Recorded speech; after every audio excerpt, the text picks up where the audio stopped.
If more of you supported the show, I'd be less sick of podcasts. Grimerica. Blah, blah, blah. Sending out good vibes. Blah, blah, blah. Good vibes. Blah, Good vibes. blah, blah. Good vibes. Good vibes. 108 breaths of deep gratitude and prayers for guidance and protection. And put on a didgeridoo and shamanic drumming track. Shivers or vibrations and stuff like that. 108 breaths of deep gratitude and prayers for guidance and protection. And put on a didgeridoo and shamanic drumming track. Shivers or vibrations and stuff like that.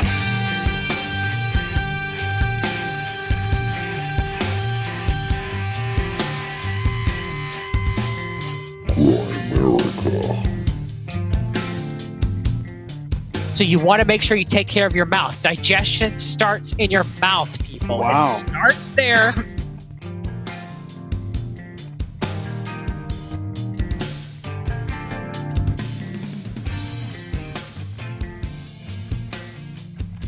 Okay, guys, welcome back to the Grimerica show. We are going to be chatting with friend of the show, John Brisson, a little bit later. John Brisson. Sorry, John. A little bit later. And we were talking to him in the chats. We heard him on THC.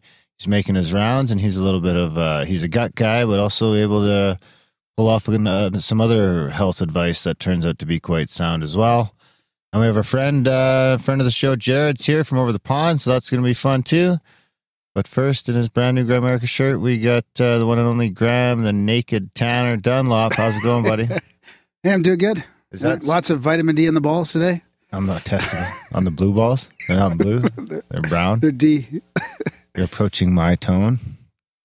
I never get to your tone, buddy. No, that'd be a lot of tanning. Yeah. You might burn.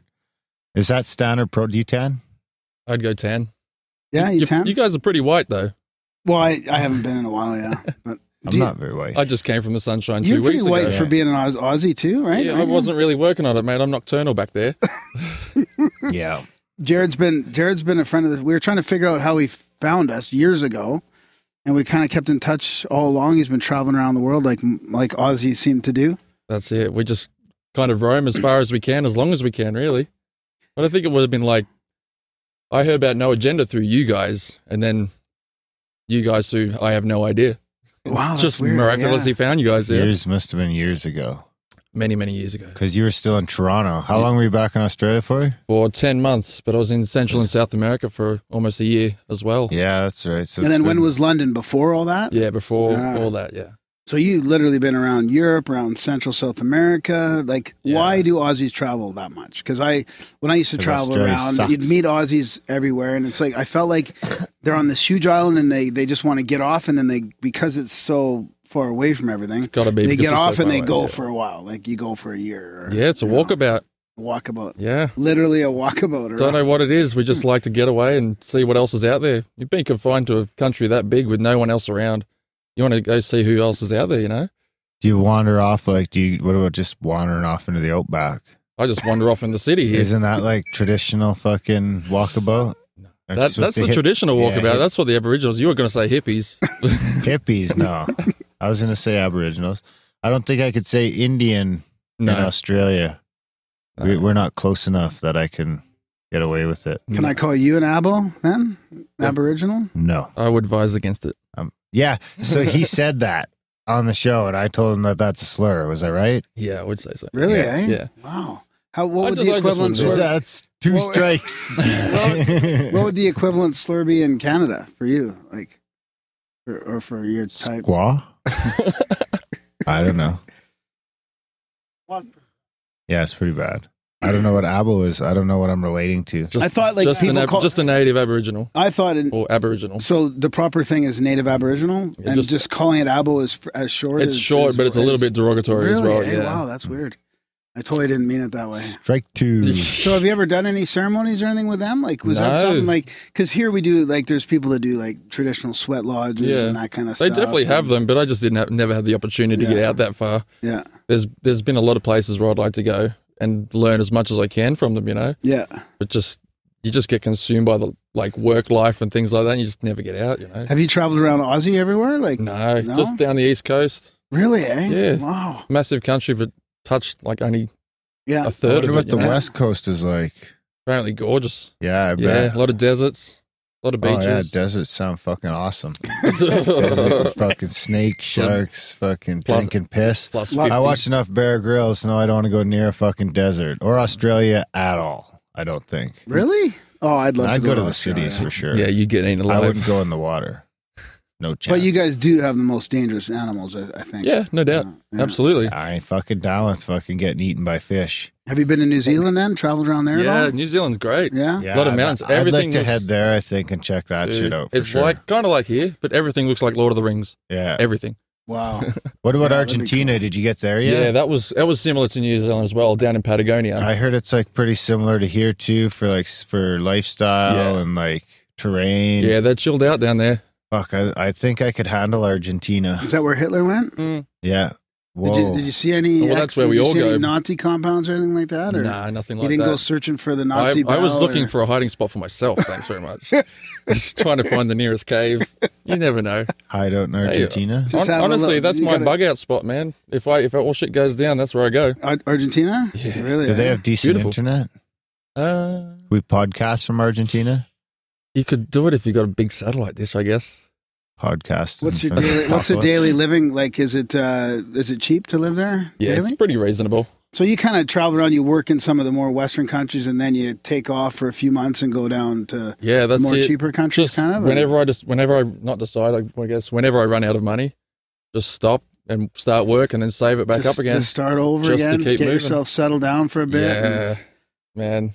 Did you do that in London then too? Because I remember Yeah. meeting a bunch of people when I traveled around London, going to the pubs. That's- People like yourself that would be working and staying for cheap, like living above the pub, probably. Yeah, I And- did that in one of the places in England, Yeah. and it was pretty brutal. You don't get treated very well. Really?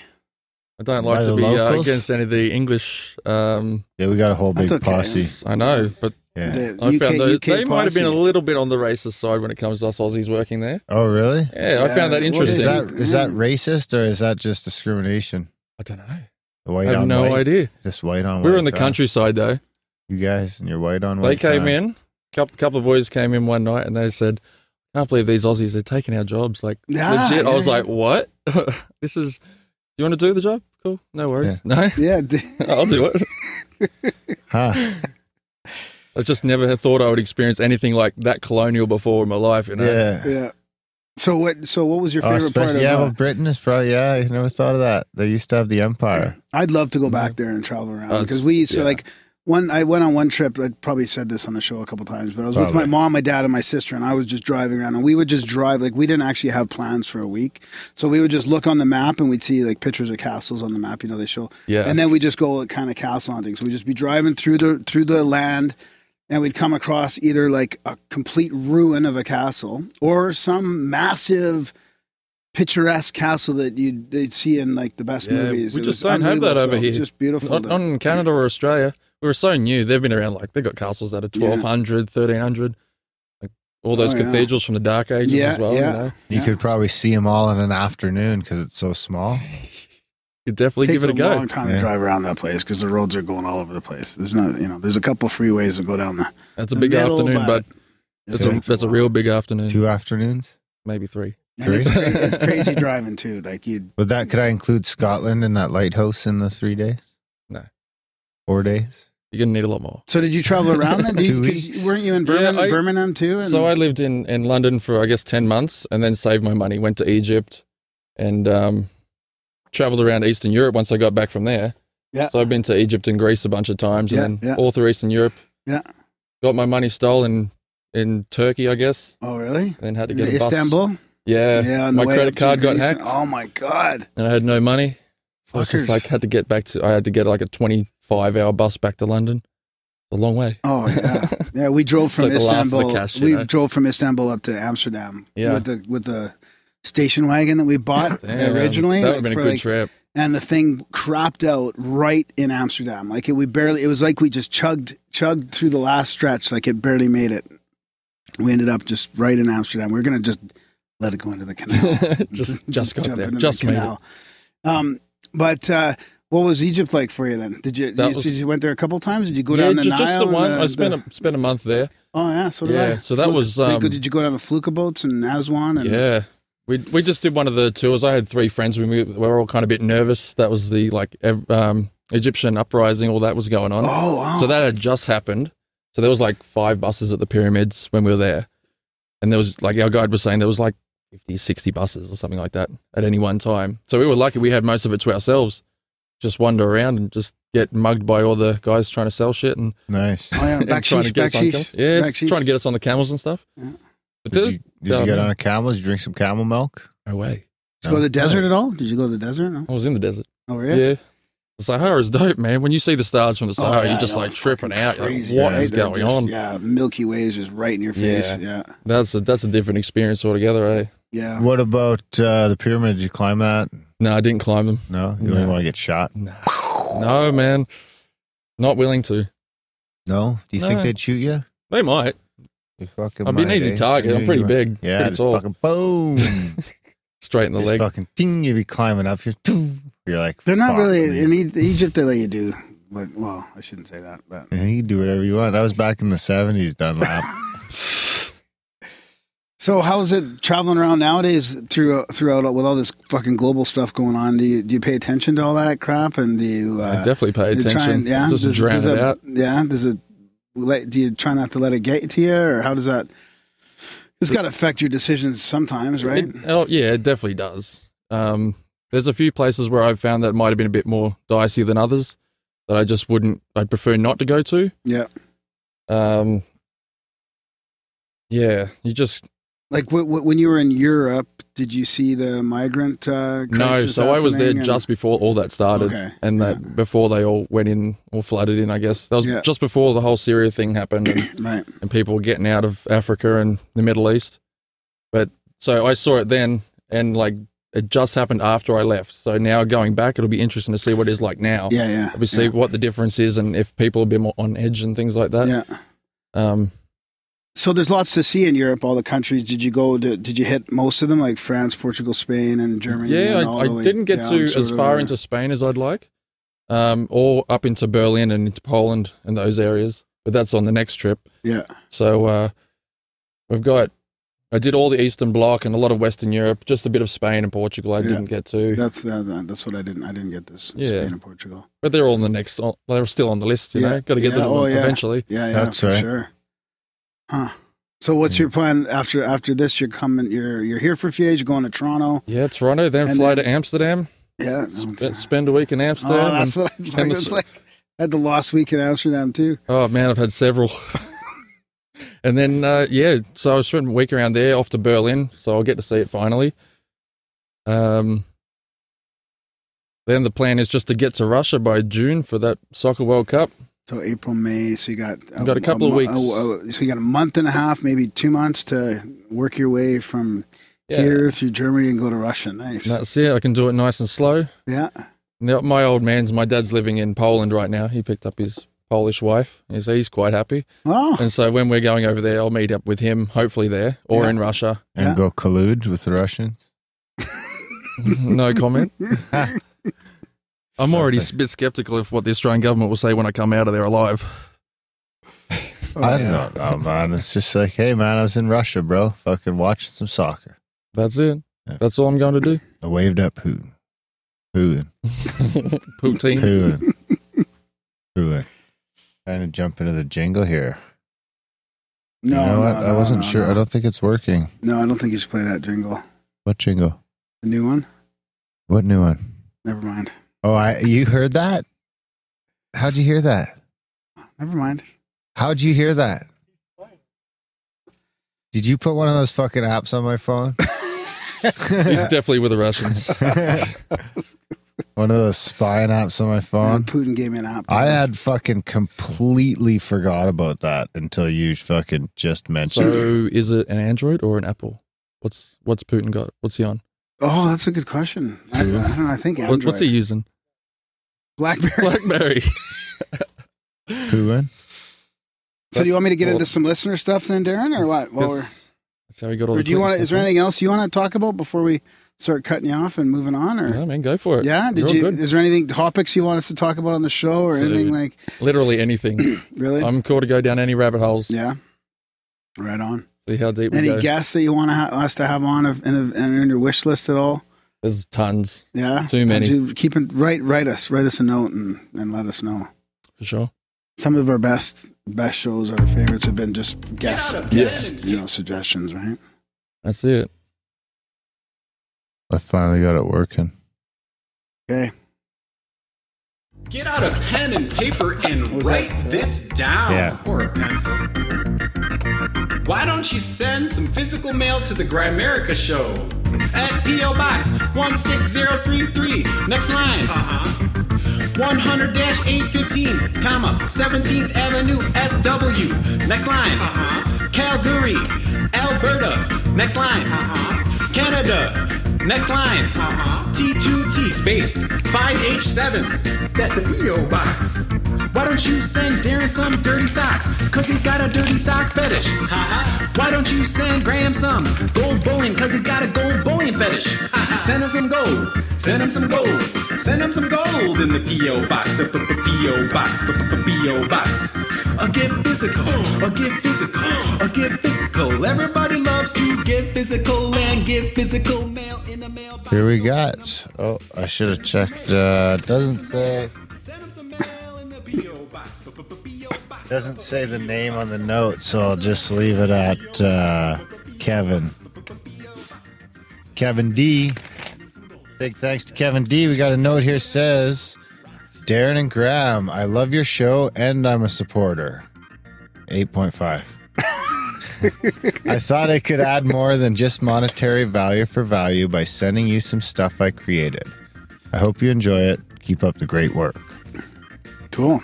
We've got a couple of books. Ooh. Essays. Oh, nice. Oh, nice. That's good. Maybe we'll read them on the show one day or something. Oh, that's a good idea. I've been wanting to do like audio blogs or something or essays. We should probably talk about blogs because we've had a couple sent in. So there's these Crest Volume 2 and Crest Volume 3. Nice. Cool. Yeah, thanks, man. Thanks for the It looks like it's a thanks little... for the gifts. This one's a collection of cool art. Oh yeah, I'm gonna put that right. I got a blank space on my wall where the Nice. posters aren't there anymore, and I can. Oh, yeah, this is some fantastic artwork. You need to eat some mushrooms and fucking go through this book. It'd be fabulous. And then this is all essays, so I'll have to read this. Perfect. Awesome. Thanks a bunch, Kev. I like it. Right on. So what do you want to? So that's the PO box on www.grimerica.ca/contact. That's right. And there is still no one ever uses the fucking Grimerica or speakpipe.com/Grimerica anymore. Well, we don't do anything. We don't talk about it at all. So let's talk about the chats too. There's Such a fucking we have- apologist. dot Paywall apologist. .ca/chats as well as our Discord. Oh, yeah. Chats is just a perpetual chat that's always going. We keep forgetting to mention it. Lots of cool people chatting about all different kind of stuff in there, and there's a bunch of different channels. Pretty easy to get signed up. I've got something here I'd like to play for Jared, our new guest. All right, go for it. First time in the studio.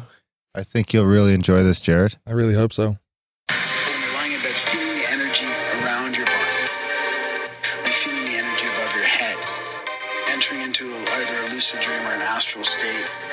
Your aura, right? Your aura, right? Astral state. Not bad, eh? I like it a lot. They're getting better. Intense dream, astral state. I was with a bunch of D&D guys, fucking adventure. Contemporary. Okay, that's enough for now. I was with a bunch of D&D guys fucking adventuring, bro. I will play the whole thing at the end of the show. Fuck, it's embarrassing. I Yeah, heard shout that out the to other night. Phil. Excellent. How'd you hear it? So was it Grimstake? Because they were playing it for each other, and I jumped into the Zoom channel, and they were there, and I heard right away. I knew what was going on. Instantly. Embarrassing coming. from my It's fucking coming. dream. I'm just never going to share dreams or telling you. any of my personal experiences Yes, anymore. you are. You say that now, but then you get in the moment and you tell them your cramped calf. I think is that the one that gets into the cramped calf? Yeah, oh, yeah. Fucking cramped calf. One day it'll be a rap. The Graham rap will happen. I can't wait. I started manifesting it like 2 years ago. Oh, That's almost there. It's your fault, man. My fault. You should be proud. It's in your honor. Which is spelled Honour, by the way. Cyrus, you piece of shit. So what do you got, buddy? Actually, before, what's your favorite jingle? Ooh, good question. Ooh, got you off guard, too. Got to be chemtrails. Chemtrails, you got it. Graham is an all-in believer in chemtrails. I didn't even have to ask you which chemtrails. All of the chemtrails. Chemtrails are the best, man. It's getting cold. We need more chemtrail global warming. Yeah, they're using it over the Netherlands at the moment, apparently. Are they? Yeah, I've seen some pictures. Was it round? No, they were straight lines. Flat Earth apologist. It's the word of the day is apologist. Won't apologize for anything. Yeah, kind of you do, though. Yeah, kind of. Sometimes. In a roundabout sort of way, like Graham, when he gives me shit for accusing people of stealing. What do you got? I got an email. It's kind of a new subscriber, Ramblin' Graham email. What's up, Graham Cracker? Ha! It's been a while, and I've been meaning to reach out to write to you guys. I just got the Black Budget feed about a week ago, and I'm listening to the Enter the Mushroom at work, and it's excellent. I've been sitting on a couple of ounces of Colombian and albino rhino mushrooms from the last few months, waiting to take a little camping trip when this fucking winter is going to be over, he says. When did they start naming mushrooms? I didn't even know that was a thing. I know. I'm telling you, there's going to be stores soon. They'll be in the shop. You go to the shop and get them. Different strains, different... Not you, little though. Spot. Not me, though, but some people. Anybody else wants. Anyway, I told you before about going to treatment for alcohol abuse. Words can't describe how grateful I am that you read my last email. In the intro to EP 245, that was with Dave Smith. I've rarely shared that stuff, so it was a great sense of community in that. So here's the next trip report I promised you. I had gotten a sheet of LSD, 100 hits, and didn't really have the time or inclination to take any. I like to be somewhat ceremonious in my psychedelic experiences. However, I know their healing power and thought I could derail my excessive drinking with a good trip. You gotta be careful of that too, because I know a couple guys that, it didn't work out very good. No. I was working second shift at the time, which only bred more loneliness and was a petri dish for addictive and destructive behaviors. And after work one night, I decided to take a couple of hits and see what the cosmos had to tell me. I thought it was going to say, like, you're stronger than this, Michael, or I will now take your alcohol addiction from you. Haha, not at all. I basically saw the typical fractal patterns, but in place of random objects spiraling around, I saw beer and liquor bottles swirling in and out of my sight. I can't really explain the visuals, but the message was clear. You have to get help. There is a void inside of you, and you can't keep filling it with negative energy. The universe is wise. Needless to say, the next day I clocked into work, told them I was having a drinking problem, and was able to take the next month and a half off to go to treatment. The treatment facility was in South Texas, and I live in Wichita, Kansas, so they hooked me up with a flight and a layover in Phoenix. After that night, afraid that I might bail on the whole idea, I decided to take just one more hit of LSD right before I got on the plane in Wichita. Oh, Jesus Christ. Now that was a trip. Life has been very different since, and very much the same. I love you guys like brothers and love what you're doing with the show. I look forward to meeting you guys someday, and I'm constantly sending good vibes in your direction. With much love and appreciation. Michael Kind. Be kind. P.S. I'm really interested in seeing if there are any Grimericans in my area. I need some like minds in my life, and I've been seriously considering podcasting. If you wouldn't mind a shout out to Wichita, Kansas, or anywhere in Middle America, and my email address, if anyone near me ever needs anything, even if it's just someone to talk to, I'm always available. Wichita Falls? Yeah. So I'll put his email. It's MichaelKindULTRA at gmail.com, and I will put it in the He's got to get in the chats for one. Yeah, I was just going to say that too, yeah. Because I think there's a couple people. I know that we've got a ton of listeners in Kansas, but I don't know. Just pop into the chat, say hi, and ask if there's anyone in your area, and then you'll start up some cool conversations. And that's a good place to start finding your like-minded people anyways.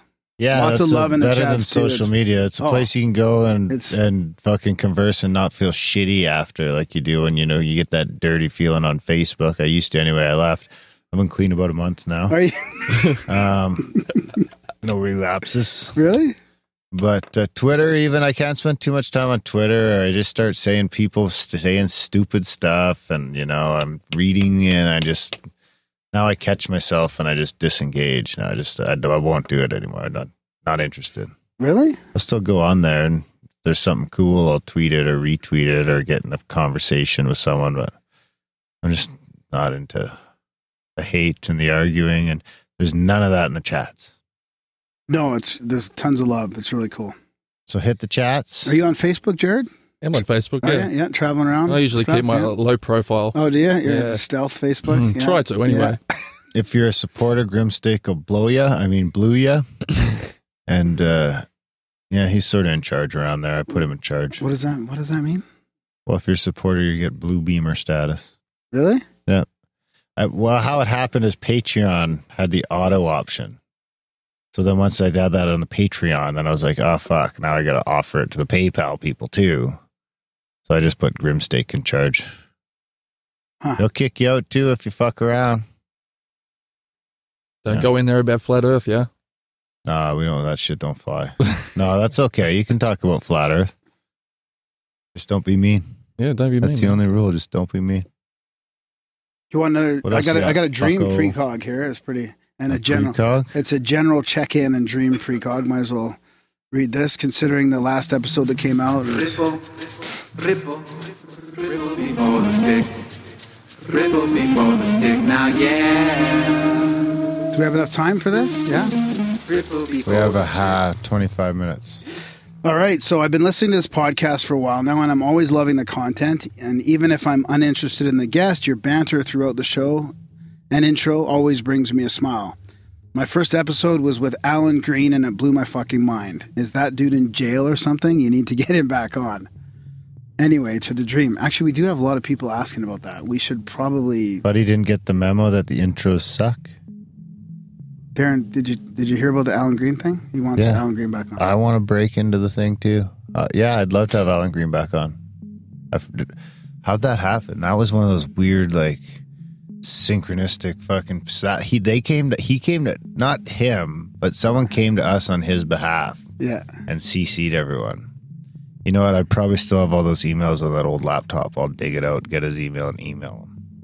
Somebody listens to the show, though, that set it up once already. So just set it up again. Email me if you still listen. Well, I think you ended up getting involved to the point where you could set it up yourself this time, right? Yeah, but they just CC'd me. He was checking it's going to be a chore for me to find those emails now that fucking James got his hands on everything. What? No. I'm just...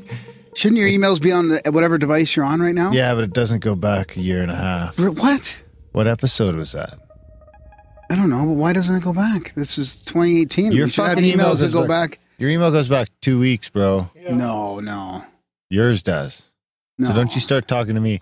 I just got a new computer. I said I'll go on the old computer and I'll fucking look for it. But if someone already knows, they could just email me. Okay, I'll find it for you. You ain't gonna find shit. I won't hold my breath. All right, so let's get to the dream.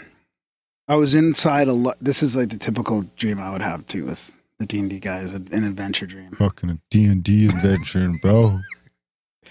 I was inside a large house on a lake. It looked like my friend's old house. I dream of that place often. And I looked out the window and saw a woman floating over the lake.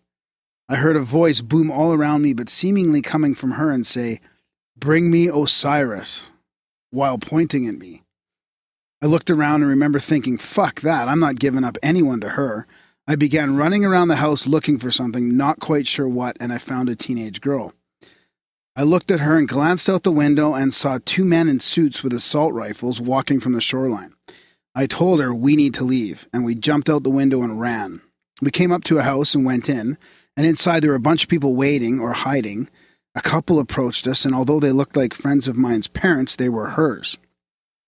They were frantically thanking me for not hitting on their teenage daughter. She's like 15, I think. I would never. And began pulling a bunch of folded, crumpled money from their pockets and forcing it into my hands. Looked to be about $200. After which the girl I had saved, or I guess just didn't hit on, looked at me and told me that we had to go. She generated a portal, and I woke up about 30 feet underwater. I swam up to the surface and saw the most amazing night sky. I've only seen the sky like this in pictures and movies, and even then this was far more grand. The Milky Way pointed right towards a tropical island with a dense forest of palm trees and the sand glowing under the stars about 300 feet away. I saw her swimming towards the shore, and I thought, there's no fucking way I can swim that. I've got to wake up. And did. For the rest of the day, I had that, like, dream hangover. I could not get her face out of my mind either. I've always been a very vivid dreamer. When I see a face, I'm able to figure out who it was, but not with her. I drudged through my work delivering pizza. I walked up to this house, probably 5 hours into my shift, and it was the girl in my dream who answered the door. Delivery was normal. I thought about telling her about my experience last night, but that would have been way too weird. Anyway, that's my story. My next one will be about my first ever lucid dream I remember, but that will be a tale for another day. Cheers, friends. Skol and good vibes to all. That's Junior Zederock Lemberger. P.S. Darren, sometimes when I'm listening to the show, I spark up in synchro with you, and it makes me feel like we are buds smoking through space and time. Or at least we have a really good idea of when to smoke during the show. And then PPS, PSS, what are you Graham. I don't what I was smoking. What I was smoking. Old isn't a slur. It's a blessing. Not everyone is around long enough to get that badge. Thanks, buddy. It's a blessing. I was thinking maybe that dream was like a precog warning not to hit on this teenage customer. That would be likely, yeah. You know. And why are you going to hit on it? Oh, I thought to you. I was going to be like, what? No, the pizza delivery. You were busy doing something. Yeah, sir. Yeah. Anyways, yeah, thanks for the email. Appreciate it. Good story. All right, buddy. Okay, what's next, buddy? I'm busy. You're busy, keep talking. Yeah. Man, people go off to some cool places when they're asleep, eh? Oh, yeah. Those dreams can get, oh man, I've had some nutty ones, eh? Just ridiculous. I don't dream much now that I started smoking, but they're there. You don't dream after? Not so much, no. I have a break every now and then. Then when I do smoke, the dreams just come back super vivid. Oh, yeah, yeah. I think the worst I had them was on the malaria pills. I saw my dead granddad, like he came back, man. Wow, really? I was just like, what's going on here?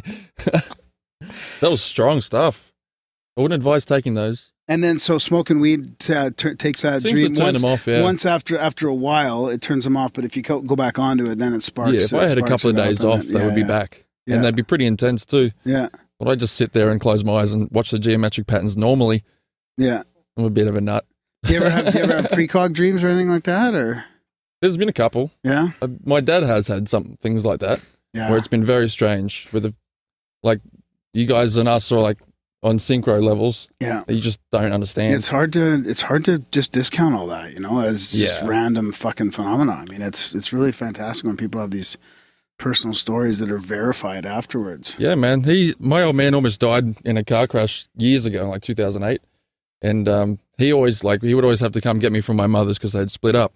And basically he would always like have these kind of dreams that he would get taken away in a yellow helicopter, and he always wanted to go to Africa and help children over there and stuff like that.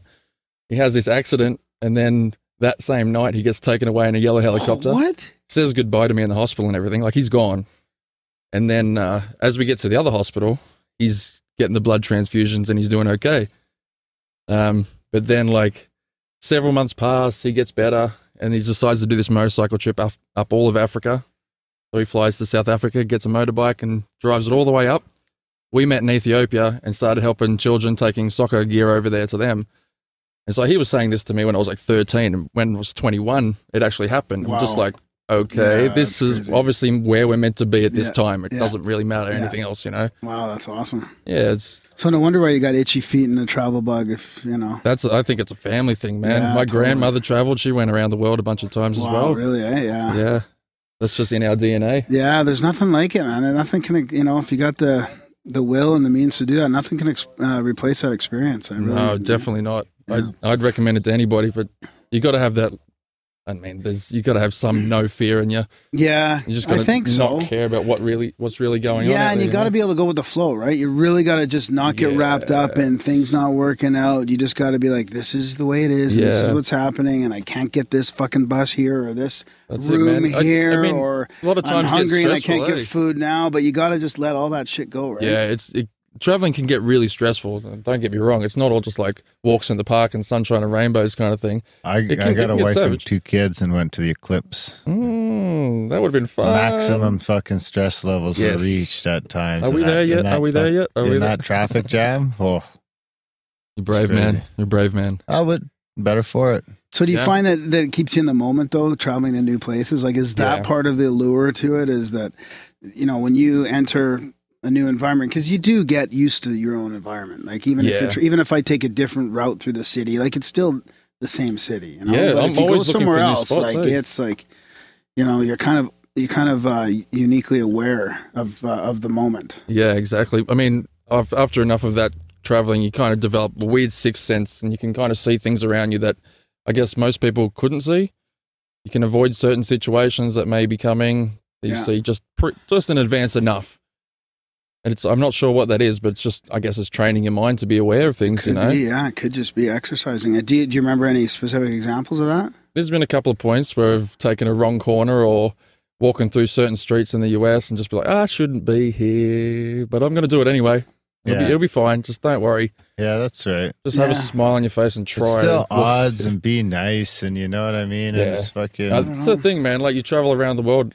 I've been to don't want to be 53 drinking countries, man. when you're drunk and going into neighborhoods you're not in places you're not supposed to be. That's when you get yourself into all sorts of fucking trouble. But if you're sober and you're just minding your own business, I mean, don't get me wrong, I'm not encouraging you to go around where you shouldn't be, but if you're minding your own business, some things gotta line up for you to, you still gotta be in the wrong place at the wrong time. We almost got mugged in Amsterdam by a gun and a needle full of AIDS. That sounds delicious. Yeah. You should have just said, I got a dick full of AIDS, motherfucker. Come here.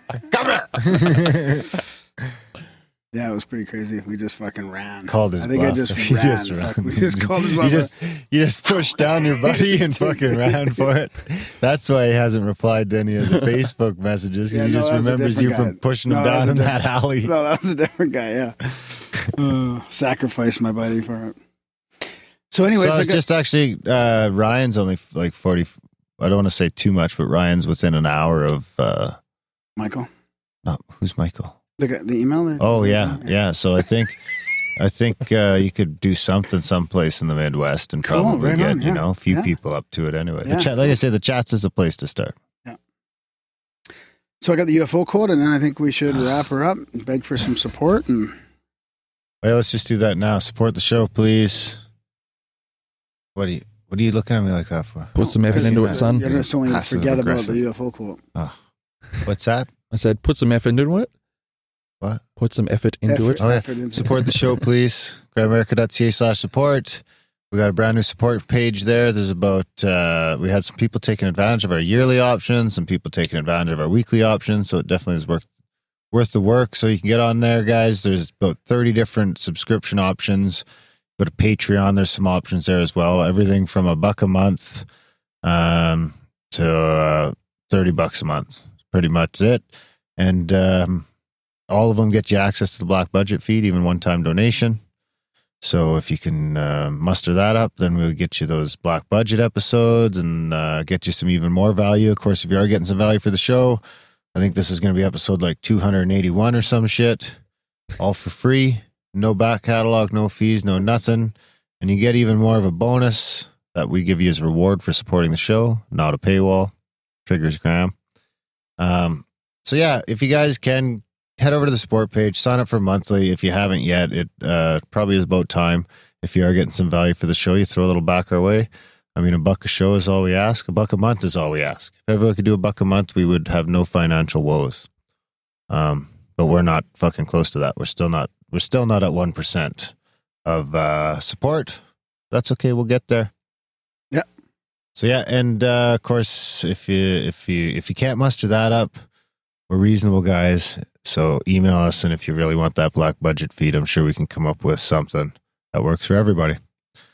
So yeah, And there's a bunch of stuff in the show notes that doesn't cost any money that does help out the show. Yeah, I love So hearing if you like went in people's- there and did everything in the show notes list and sent me screenshots and, you know, told me why you can't afford $1 a month, then we could probably We hook you up would. with the We feed. would. Yeah, we would. here Yeah, you we go. would. Yeah. Yeah. And You I love get a getting, review out of I've the been getting deal. some UFO. Reviews are down again. So I've been getting, really? What do you mean down? Like 1 stars all across the board. No, just less of them. I've been getting UFO sightings from people, their personal UFO sightings. I love, Ooh, we need, I love those we need a stories. UFO so- sighting jingle. We got one. We got one. That's a UFO quote. No, we got another one that, you know, the one that, Oh, the sea setting? no, there's another one you keep forgetting about. Okay, we're going to go through the jingles one day. No, we're not. We'll just get you an iPad. One day Sure, we'll get you okay. and you can have your own jingles. Okay, that's I fine. think you're That's ready. good. Yeah. Yeah. Just about there. 5 years. You wait, buddy. Maybe I for the got fucking 5-year lots of- anniversary, I'll get you a jingle board. Darren and Graham are going deep. It's a profound UFO quote of the week. Words to ponder and critique. It's a profound UFO quote of the week. All right. The Air Force had to put out a secret order for its pilots to capture UFOs. For the last 6 months, we have been working with a congressional committee investigating official secrecy concerning proof that UFOs are real machines under intelligent ... Huh. Major Donald Kehoe during a live TV broadcast, that's probably when he got cut off. Live TV broadcast on CBS in 1958 in which he was pulled from the air. Oh, there you go. In which he was pulled from the air when he began to deviate from the prepared format of the program. Awesome. There you go. All right, there you have it, buddy. That's it, buddy. All right, guys. Well, thanks, Jared. No problem. Thanks for having me, guys. coming, Thanks for coming all Really the way appreciate to it. Calgary. Coming to Absolutely. the igloo. It's one time only. It's a nice igloo. I'm sure you'll be back again. It resembles an igloo more than most people think. Yeah, covered in ice. Yeah. There used to be a front on the garage, and it didn't quite used to have the like ghetto fence and all that. That's all new. New decorations. Your local neighborhood Crime Stoppers. All right, guys, enjoy the chat. Yeah, this is a with great friend of one the show, with John. Yeah. Brisson. Yeah, and he's in the black. He's going to be in the Black Budget feed as well. Yeah, I'm later going to on. release so- that right away too. Yeah, in the next like and day that or we two, get so- into some real deep. Oh, we should That's mention. out already. We should mention for everybody that John Oh. is giving his book away. I believe for free. Just use Grimerica Code coupon. word Grimerica Yeah, on his Grimerica. website, and you get the ebook for free, the free Yeah. PDF. Yeah, that's So- the Fix Your Gut book. And Yep. he's also coming up with a Now, I don't know if there's a mitochondria button on book his page, afterwards. but maybe if you take the free PDF, maybe I don't know if he does have a donate button. But I don't know if he does. I should have checked. I didn't. The value for I value don't remember model. seeing one, but when Anyway, I what I know what you can do is turn on the miner on his website and spend some time reading some articles, and that would support the website. right on. All right, buddy. All right, guys, enjoy the chat with John Brisson. And actually, we should mention that Titus. Titus was there as well. Yep. Yeah, John and Titus. Yeah, See how I read your mind there? yeah. You didn't read my mind. There's just never mind. Enjoy the chat.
All right, we've got John Brisson and Titus Wilson here with us from fixyourgut.com.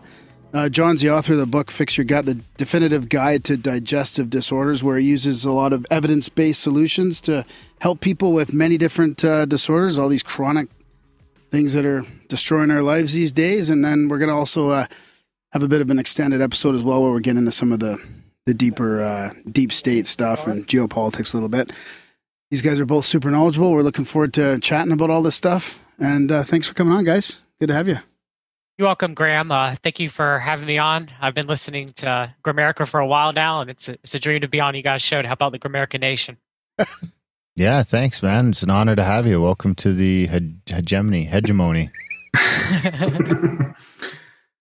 Hey, thanks, guys, for having me on with John. Like I told you earlier, first hour is going to be all John, but I might be able to help him out a little bit.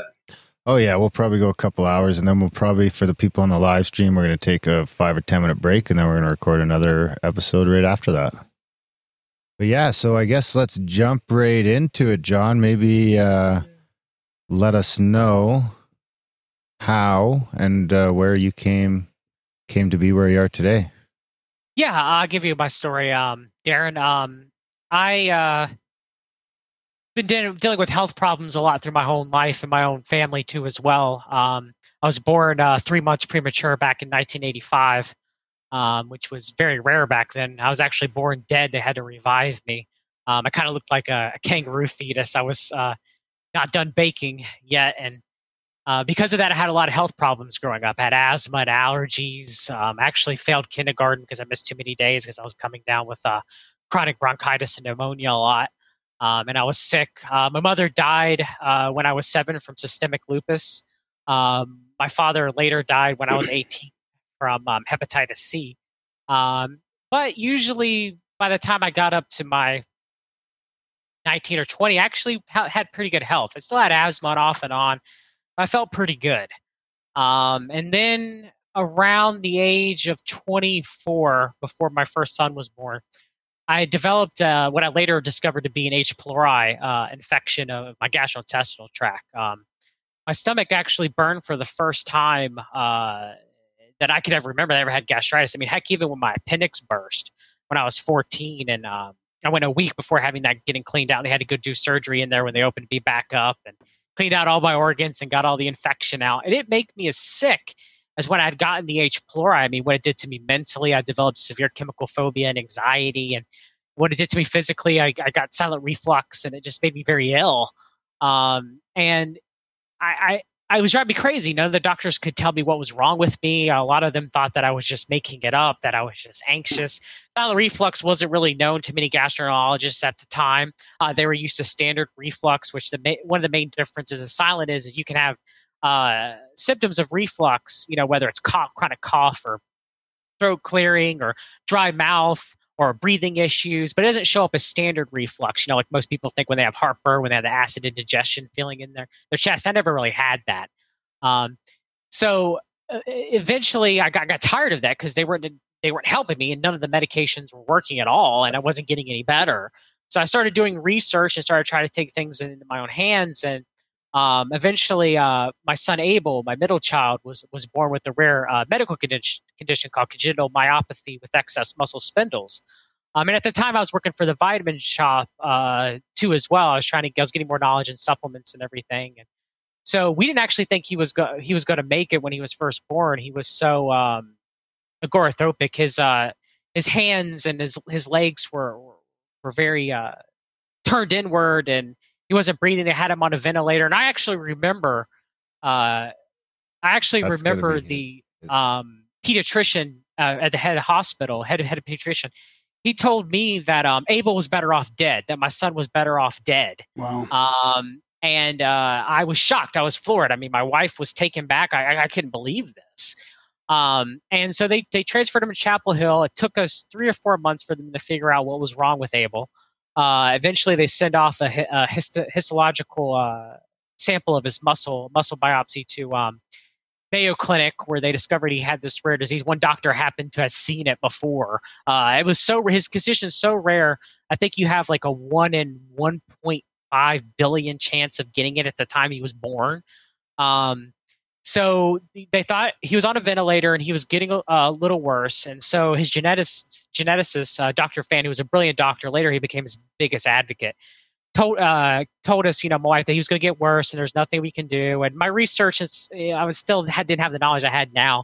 I didn't think there was much we could do either with his condition because it was so new and a lot of it wasn't known.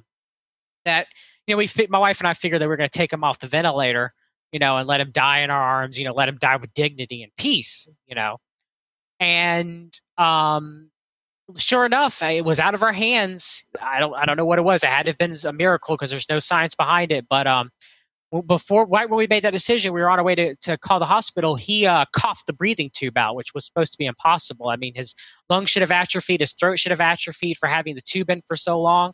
But yet he coughed it out, and he could actually breathe better off the tube not being in than having it in, which was also not supposed to be correct as well because his lungs should have atrophied. So the doctors were amazed. There was no medical reason why this should have happened at all. So we got to take him home, and I started taking care of him, and I started actually realizing that his condition, CME, congenital myopathy with excess muscle spindles, had a lot to do with failing mitochondria. A lot of the children died from heart failure before the age of 1. So I started giving him coenzyme Q10. I started giving him magnesium. I started getting sunlight exposure to him to increase his mitochondrial function. He actually started to recover. He actually started to do well. I mean, he would still have muscular issues and poor muscle tone for the rest of his life. He was actually doing well, and the doctors were shocked at that time. But we had a nutritionist who I was trying to give him, his own formula because regular formula, because he had a G-tube, because they're afraid about him swallowing. And regular formula is just G-tube formula or just even baby formula, infant formula is just garbage, full of, genetically modified processed food and oils and really just nasty, nasty stuff. So I started trying to feed him some of my own regimen to put in there. And the nutritionist just kept saying he's not gaining weight enough, even though with his condition, he wasn't really supposed to be gaining a lot of weight. So eventually she started threatening the hospital CPS worker on us, threatening to get them involved and to take away Abel from us because we weren't taking care of him, even though all the nurses saying that we were taking excellent care of our son. So I backed down. I let him increase the regular formula feed because I was scared at the time. And lo and behold, he started aspirating into his lungs. And I kept telling him that's what was going on, but they just couldn't figure it out and kept wanting to blame his condition just getting worse and everything. And I noticed when he went to the hospital and they backed off on his feet, he would get better.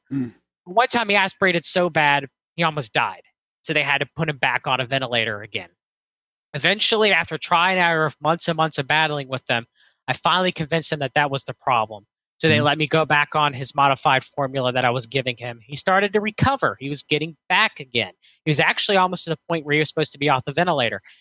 And then suddenly, freakishly, he had a pulmonary embolism from prior trauma that was done to him through his resuscitation, more than likely, and it killed him. And I was devastated by it. And about a little bit before then, Titus had contacted me. I was on the Bulletproof forums initially. If you guys know about Dave Asprey, yeah, and I was dropping knowledge on there, and I was helping Titus with his help, and we decided to form Fix Your Gut together. A little bit around the time that Abel was born, and I was actually doing work and coaching people and writing blogs when Abel was alive. So he was my main reason. Him and all the people that I've lost in my life, both my parents, me being sick, trying to get my own self better. These were all the reasons of why I chose to, with my knowledge and all the research that I had done, to bring it out to people, because I know what it is to be sick myself. I know what it is to have sick family members. I've lost family members because of conventional medicine. And don't get me wrong, conventional medicine does have a place. It's just not very well with autoimmune diseases, for example, or cancer. All the chronic really stuff. Yeah. Yes. But I mean, acute stuff like you get in a car accident. Yeah, of course. There's no herbs that are going to really save your life. I mean, they may enhance your recovery, but they're not going to save you right then and there. That's when conventional medicine is needed, or diagnostic medicine to some degree too as well. Yeah. But that's why I started my journey and started Fix Your Gut with Titus, was to help people, to bring people this knowledge so that they wouldn't have to feel like they are trapped. Yeah. So Titus, how did you sort of go down that path towards meeting John? I was working at a time. I was working during.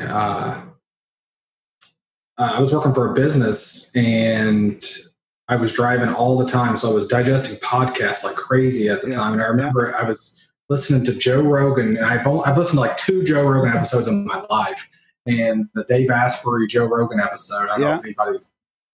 I still say it's one of the best top 10 podcasts I've ever heard. That very first episode. Yeah. And I got home. I went to the website. I looked at the stuff. I hated coffee. I didn't even want anything to do with it. Found this forum. I get on there, and there's this guy, and his name's Ron Swanson. That's what John was using at the time. And it just had a picture of that. And it was just every thread they'd be arguing, and John would come in with these giant answers. I remember the first one was magnesium. It's still one of our most popular blogs. And it was this, I've never seen information put together like this before. And so I just messaged him privately on there. And if you know anything about John, he's always available for messages usually. And 5 seconds later, he's back with me, and he starts just talking to me.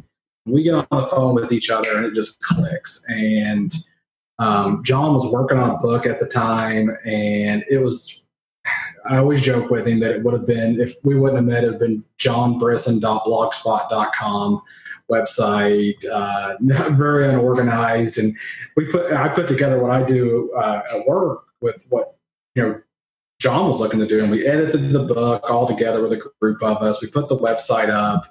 We really just started grinding at it day by day by day.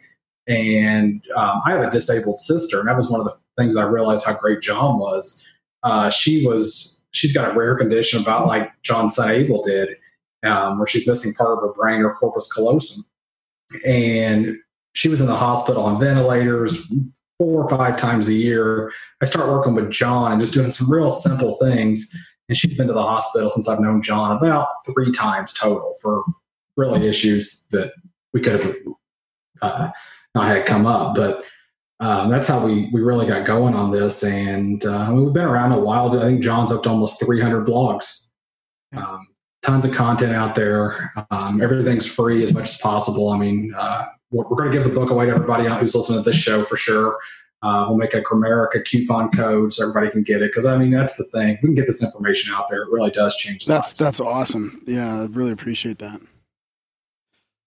Wow. So, I mean, there's going to be so many questions. We have personal questions to ask you guys. But I guess, I mean, a little bit more curious as to how, John, how you kind of you went down, you're sort of learning all this stuff. Like, did you just get interested in all this, and it's not even like alternative health, but did you read all the scientific papers, and how you just went down the whole sort of, how you began learning all this? Yeah, I just, when I first was initially ill and none of the doctors were helping me, at the time, I mean, I believed that my grandfather was a pharmacist, and I was raised that conventional medicine was the only way to go. Even though my paradigm, I started shifting on conspiracies too around that time, because I'd listened to Alex Jones about a year or 2 beforehand. And I used to listen to Coast AM a lot. So some of my attitudes on natural medicine has started to shift around that time. Yeah. So I started reading anything I could get hold of, conventional studies, alternative medicine studies, books, just any literature, listening to any podcasts of people that I could listen to. Joel Wallach, I remember listening to Joel Wallach in the beginning. Just any information I could get my hands on.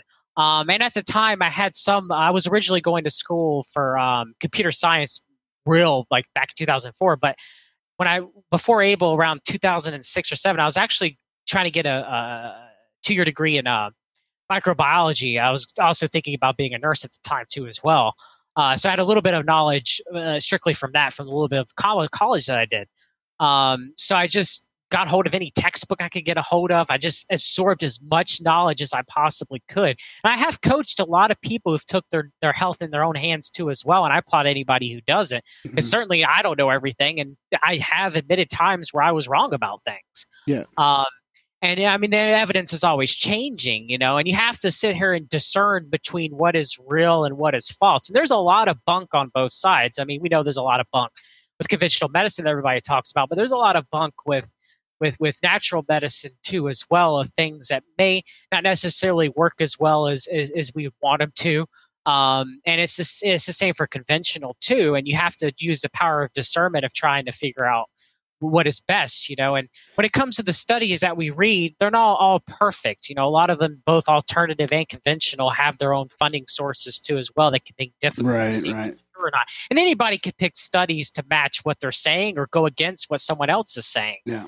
But you got to go on. I've changed a lot over years in the way I've coached people. You get a lot of knowledge with coaching people too as well. You start seeing what's worked when you're out there in the field and everything, and you start honing your craft. And I remember when I was first coaching people starting out years and years ago, I used to, when I made people go on antimicrobial regimens, I'd throw everything in the kitchen sink at them, to try to reduce dysbiosis in their gut. And people did get better, but a lot of people, it took a lot longer than try to do a more targeted approach, trying to affect the probiotic microbiome a little bit less. Was using certain agents like cinnamon oil over oil of oregano, which oil of oregano is more like broad spectrum, for example, and should be used as a second type protocol to work against gut dysbiosis and everything. So, yeah, just experience and just reading anything I can get my hands on. I still do it today. I still read new studies. I just got done reading Dr. Ben Lynch's book, Dirty Genes. It's an excellent book. I'm still trying to get as much information as I possibly can get in my hand. Years to hold up.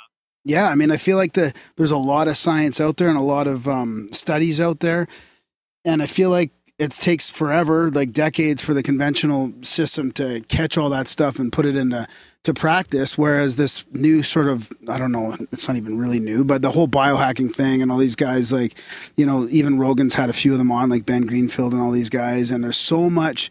They're really open-minded to all kinds of changes, from meditation to infrared therapy and float tanks and all this stuff, plus all the supplements and sort of like the biohacking things. Like, I got a bunch of questions to ask you guys about that, but it takes people like yourselves that are smart enough to digest all this stuff. I've got a friend of mine on the coast. I always pick his brain about this because he follows all these studies too, and I'll probably ask you a few questions of his as well, but he's right into all this, and he sort of has this way of articulating as well, but not everybody can do that. Sift through all the crap and pull out like all the relevant stuff and help people. So I think that's great. You guys are doing that. You know what's wild that John will do that's always impressed me is I've read a lot of some of these studies, and the abstract will say one thing, and then John will go into the data and be like, yeah, but the abstract's completely wrong, and here's the data why. Right. And that's the thing John's got that I don't have the ability, don't know many people do, that he'll sit there and read 100 pages of this stuff, these boring research articles really, and come to conclusions that are really changing lives. Yeah, exactly. Well, I know John was able to help my wife and touch our lives a little bit with, we're starting to turn around on a condition my wife has that's been, misdiagnosed for 20 years. And now, for the first time, she's beating some of these episodes. I mean, there's some work to do there and some places to go, but it's definitely a step in the right direction because she hasn't beat one before. Yeah, I mean, when you're looking at diseases that people, Graham had mentioned, and it's relevant to what Darren is saying about H. pylori, for example, being the cause of ulcers that researchers knew in the 80s. I mean, Barry Marshall, he was a microbiologist. He was a researcher who inoculated himself with H. pylori about, I think it was 1984, 1985, because he knew it was the cause of ulcers, but he couldn't convince anybody that it was the cause. So he literally drunk a concoction of H. pylori that he had grown himself and got ulcers from that to at least say, hey, this is the cause of ulcers. Stress and isn't necessarily the only cause. This bacteria is the main cause of ulcers. And that wasn't treated by the medical establishment, by doctors, into the early 2000s. They still prescribed acid drugs, and they prescribed anti-anxiety drugs for people with ulcers up until about 2000. But researchers knew that H. pylori was a main cause of ulcers, of duodenal and gastric ulcers, for at least 15 years beforehand, and it had become treated by the medical establishment until. I mean, it's the same with you guys have probably heard of ulcerative colitis and Crohn's disease, which are common gastrointestinal illness. Well, they're both caused by this mycobacterium called Mycobacterium avium paratuberculosis that's found in ruminant animals like cows and sheep and goats and deer. So when a person eats products, whether it's dairy or actual meat of the animal that's contaminated, their body may react to this mycobacterium. If it happens only in the gut, it manifests itself as ulcerative colitis. If it happens systemically, it manifests itself as Crohn's disease. And those differences could be exposure, age of exposure, or even genetical that can make the difference of why one person gets one thing and another person gets another disease. But researchers have known that this is the cause, or at least speculated that it's the cause, since the early to late 90s, or even as far as, even as the early 2000s. But doctors are still not treating it as such. They're still treating it as an autoimmune condition. The body just decides to attack itself one day and treats it with biological agents just to reduce the inflammation using TNF alpha blockers, and not treating the actual underlying Mycobacterium dysbiosis. So a person may feel better once the inflammation is reduced, but since they don't tackle the initial dysbiosis, they continue getting worse over time. So the doctor has to go in and add more medications, or go in and increase the dosage of the biological agent, or try another biological agent. And they never get the root cause. The root cause is this Mycobacterium. And if they tackled that, they would tackle those conditions. So, what was I going to say about that? The vitamin D study that just came out. I wanted to touch on that. Oh, the IBS stuff. So my girlfriend, I don't know, Darren, if you want to expand a little bit on your wife's issues and stuff like that. But my girlfriend's got chronic tummy issues. They haven't really diagnosed her with IBS yet, but it seems like that's the catch-all these days for all the stuff that they can't figure out what's going on in the gut. They just say IBS, but they can't figure her out. They've been through tests, after test after test for years upon years. And even lately, she's still she's got diarrhea all the time, real bad tummy aches, different stuff going on. But then she's also got other chronic issues. One of them called Ehlers-Danlos, where it's a connective tissue disorder. I don't know if you guys have ever I know heard about Ehlers-Danlos. Yeah, not many people do. There's very few doctors that even acknowledge that as a condition. So trying to tease apart all this different stuff, it's almost impossible through the current medical system. And of course, we've tried all kinds of alternative things as well. Lately, I won't even get into lately, because I want to hear sort of what you have to say about some of that, and maybe some of the ways that people can sort of find that the right path to the solution for those things that are really hard to identify. It's very difficult. Usually a person, when they have some sort of autoimmune condition or some sort of genetical condition, they need to look back, and they need to realize that, like I said, the body's just not attacking itself for no unknown reason, especially if it's an autoimmune condition. Most autoimmune conditions, if you look at the studies, multiple sclerosis is more likely caused by H. pylori. Lupus is more likely caused by staph. Ulcerative colitis and Crohn's disease is more likely caused by Mycobacterium avium paratuberculosis. Schizophrenia is more likely caused by Toxoplasmosis gondii. So all these conditions have a microbiological reason. Now, not all of them. Ehlers-Danlos syndrome may have a connection between having elevated sauroplasm or issues with copper transportation, and also has genetic issues associated with it as well. And Ehlers-Danlos syndrome can cause gut issues. They've been linked together. Yeah.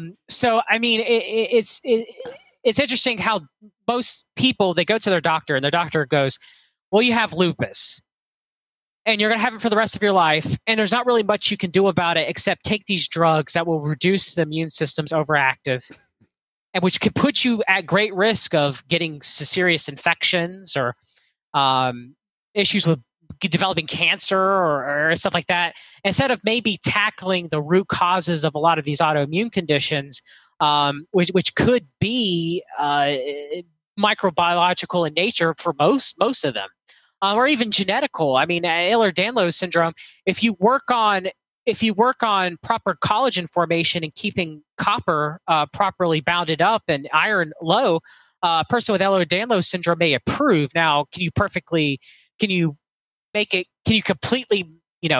the condition go away? Not at this time, no, but you can do certain things to improve the quality of life of the person. Similar for someone who has cystic fibrosis, for example. It's just weird how, depending on, I've known people who've gone 20 or 30 years without a proper diagnosis, of things that doctors should easily know that that's what the person's suffering from. And there's conditions like Ehlers-Danlos where, like, you're exactly like you said, that most doctors, they've never even heard of it, so they don't even either A, believe it's a real condition, or B, know much about it to begin with. Yeah.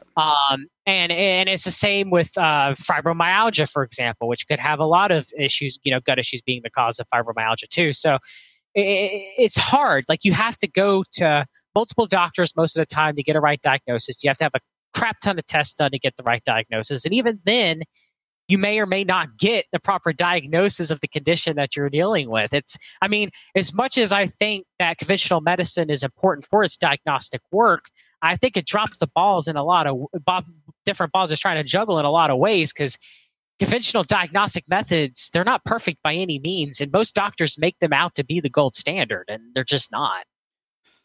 So what are some of the main, I don't know if that's even an appropriate question. I think, so what are some of the main things that you can do supplement-wise? I heard you talk about magnesium, and that's one of the things that my friend Mike told me about. There's a study out recently that talked about vitamin D absorption is not happening when you're magnesium deficient. And apparently half the population is deficient in magnesium. So how much of this vitamin stuff are we not even getting because of magnesium deficiency?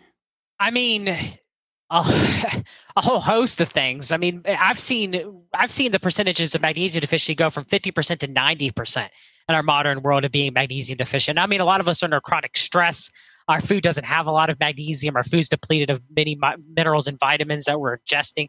We ingest toxic substances like glyphosate all the time. All of this burns through our magnesium storages. Okay. And without proper magnesium, it ranges from, like you said, vitamin D absorption and also utilization by the liver requires magnesium.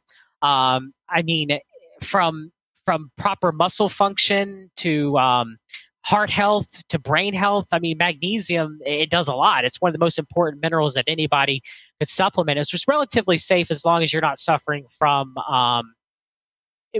renal failure. You'd have to, titrate the dosages down depending on your kidney function. But yeah, for most people, they should be supplementing with magnesium, because how deficient? Just to get an average amount of magnesium in your diet, you'd have to eat 1 avocado, a cup of brown rice daily, dark chocolate bar daily.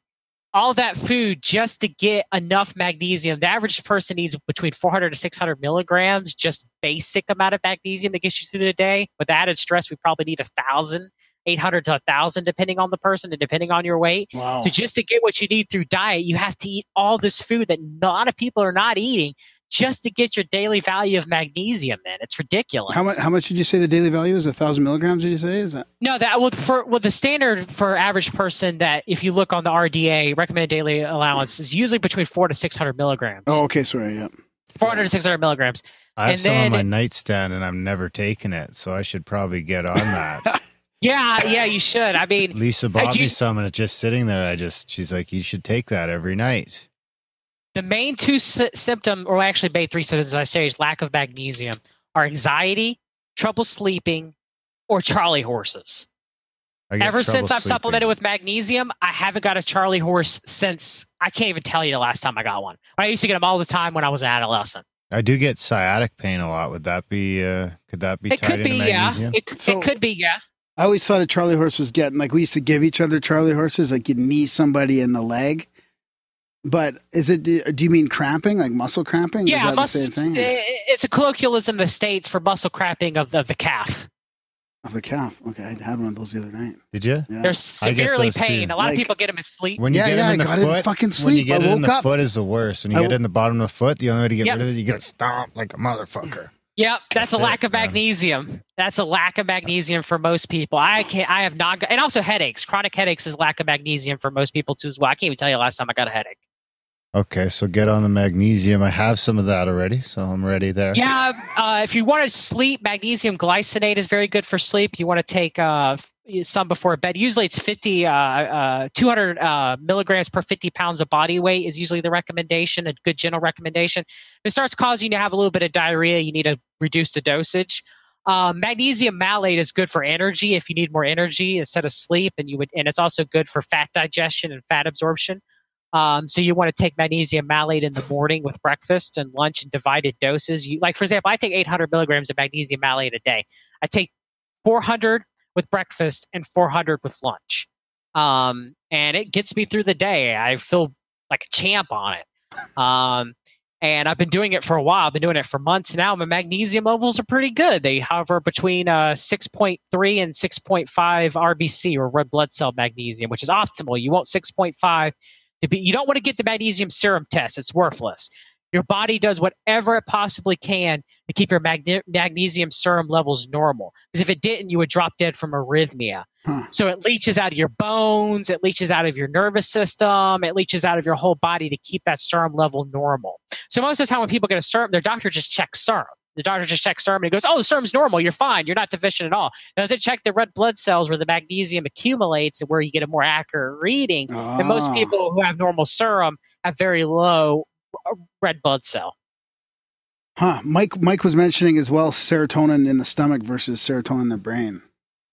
It is produced in the gastrointestinal tract. Serotonin is, GABA is, neurotransmitters are produced by your microbiome. Serotonin, melatonin, GABA, dopamine, they're all produced by the critters in your gut.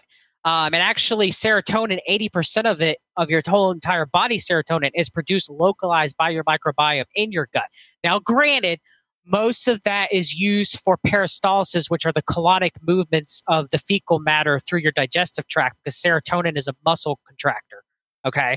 But some of it does get into the bloodstream and some of it does go to the brain. Right. But yeah, actually, a lot of people don't know is most people think their appendix is a vestibular organ. You can just lose your appendix and you can go through your life perfectly fine. There's no use for the appendix. That's actually been debunked in the past couple of years through local by the University of Chapel Hill Medical School that's near me in North Carolina. Now, a lot of our probiotic microbiome lives in the appendix. It's actually a storage house. It's hidden behind biofilm. It produces a crap ton of melatonin, for example, which helps our sleep. And it's a strong antioxidant in the gut. And when you have diarrhea, your body flushes a lot of the microbes out as a defense mechanism. And after it's done, the microbes from the appendix are a copy of your microbiota. It goes back and it repopulates your digestive tract, your colon. And that's what the service of the appendix for. The appendix is extremely important and should be not taken out of most people unless absolutely necessary. Appendicitis can be most of the time treated conventionally through antibiotics or naturally through using certain herbs like oil, oregano, or berberine, or cinnamon oil. And there's tons of studies that backed it up that appendectomies generally do not need to be performed. You can save the appendix by reducing the bacterial overgrowth. In fact, most cases of appendicitis are caused really by constipation. Appendicitis is not really seen in third world countries where people squat. It's only mainly seen in first world countries where we sit on a toilet and it messes the anal rectal angle, which constipates us. So it makes us so we can't fully get our bowel movements out, which is why you've probably seen those ridiculous commercials for a squatty potty. Hey, we tried to squatty potty. We tried to get them on the show because we were talking about it. People thought we were sponsored by Squatty Potty. We talked about it so much. It's the only thing I can get my wife to do out of the natural health thing is use a squatty potty. It's the only thing she believes in. I'm thinking about upgrading to the 9-inch. I need the 9-inch. I'm too short for the other one. But yeah, that's one of the most important things if you take away from anything today other than magnesium is using a squatty potty. It's the cheapest thing you can do to fix your health, other than getting sunlight for free. That too as well. I was going to ask you about that. Try coming to Canada. It's not as easy as you think. Yeah, you're going to have to use a vitamin D lamp, a UVB lamp for that if you live up in the Great White North. So what about the importance of DHA, water, and sunlight? Like, have you guys ever checked into Jack Cruz's work at all? Or how do you think that's pretty important? I'm gonna let Titus sum up what I think about Cruz real quick, and then I'll get onto that. Go ahead, Titus. You got the perfect antidote for Cruz. Jack Cruz is either the next Nikola Tesla of health, or he's batshit crazy. That's exactly how I feel about Cruz. And his sunlight stuff is excellent. There's no denying it. I mean, you just go outside, get sunlight, see how you feel when you can get it. Get the app on your phone, D-Minder, that tells you, hey, this is solar noon. Get out there, try it. I mean, it's an easy one to validate. Yeah. So I believe 100% in structured water, for example. I believe in the purity of water. I believe in reverse osmosis and distillation. I believe to try to get the water as pure as you can for your mitochondria. I believe in all that. All Jack Cruz is working that. I 100% believe in. How's the Berkey? It's not as good. It uses activated carbon as well as if I remember, the fluoride filters use aluminum. Granted, they are natural aluminum. Yeah, it's a double of them. It's got the two. Yeah. So I Then actually it has affirmations on the bottom. yeah. I mean, so if you go to Google, search "fix your gut water." John has I think it's got like 90 sources. It's one of our longest blogs ever. That's got reviews of all of the different ones. John recommends a great reverse osmosis countertop unit. That's the best thing I've ever used. It's my favorite John Brisson recommendation. Oh, okay, interesting. Doc was true. But yeah, I mean, water is. I mean, that's if you take away everything besides supplementing. I'm talking about things that you can do. Well, you improve your own health if you just do anything, which is proper sunlight exposure, making sure that you're getting enough vitamin D from the sun, making sure it's primarily UVB for vitamin D. You can get some UVA in the morning, for example. And when you wake up in the morning, you do want to go outside and get a little bit of sun on your face to reset your circadian rhythm and to reset your global GPS. Yeah. And you do want to get a little evening sun that has a little bit of infrared spectrum too, help healing. But yeah, I mean, for most people, we're low on vitamin D, so you want to make sure that you're getting UVB primarily during the summer. Like right now, I can get a UV index of 9, and that's the myth. That's the biggest myth that was put out either by the medical industrial complex or the cabal, whatever you want to call them, is that sun is an ultimate evil. Now, sun, when done incorrectly, it can be harmful. If you are getting chronic sunburns, you can do damage to your skin and you can cause cancer.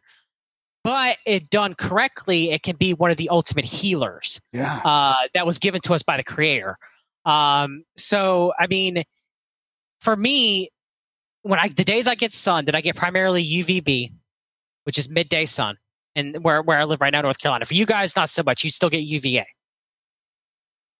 I sleep sadly through the night. I sleep like a rock because more melatonin is produced from the serotonin and gets methylated. I produce vitamin D, which reduces inflammation, so I may have been able to feel better.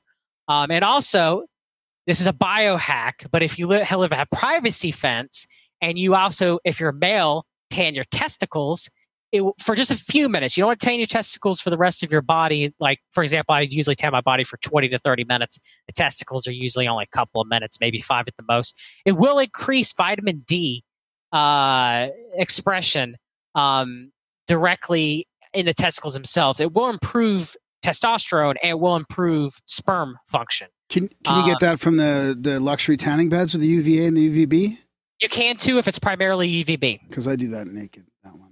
Now, granted, those bulbs are not as the sun, and Jack Cruz will say that. I 100% agree with Cruz. But sometimes you have to do what you got to do where you live. Cruz, of course, will say, move down to the equator. Not everybody can do that. That's one of my main disagreements with Cruz. But yeah, I mean, sunlight is one of the most free things that most people can do to improve their health with the least amount of effort. The other thing I don't agree with Cruz about was because he's a dentist as well. I mean, he's this super smart guy, and he's not a dentist. He's a neurologist. No, he used to be a dentist. So he doesn't agree with having to take out. He doesn't agree with the amalgams, like removing your amalgams and stuff like that.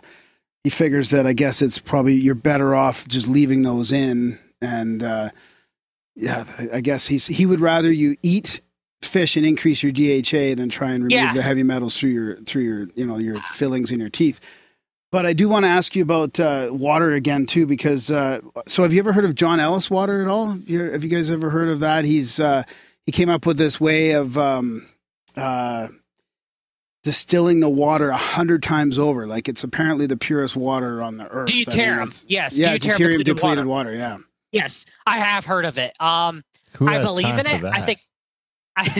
Well, you can buy a distiller. I mean, a couple of guys, friends of mine, want to go in on one. It's like $3,000 for the process, but you can also just buy little bottles, and you can dilute your water with that water, and it's the purest water. So it is. I believe deuterium depleted water is extremely pure. I just think it's a very potent thing, and you're only supposed to take a very little bit of it at a time, to my knowledge, and try to work your dosage up for it. I mean, most people start with a drop or two under their tongue, if I remember.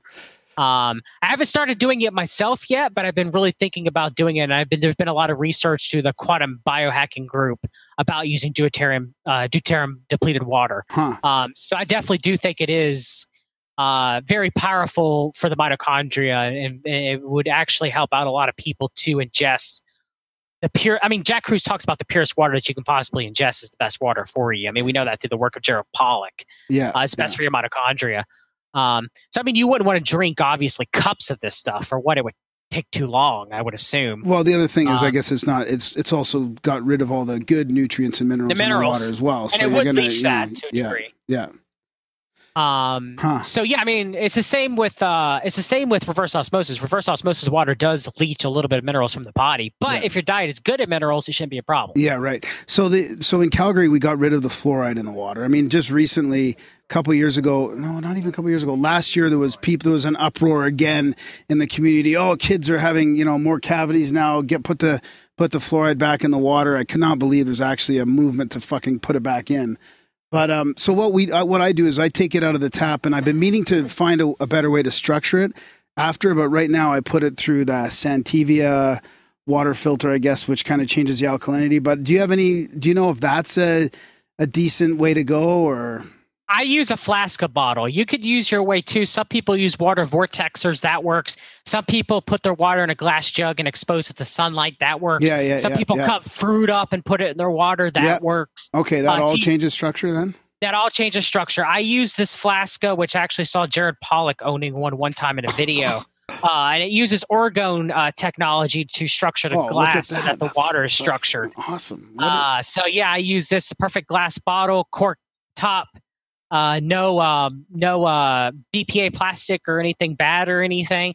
And also interesting too, when I put soap in it and mix it around, when I wash it out and pour it out, it makes a very good crystalline structure to the soap. Now, glass bottles do that, but this one seems to be a lot better than like your standard like beer bottle in the way the crystalline structure that it makes. I've noticed that too as well.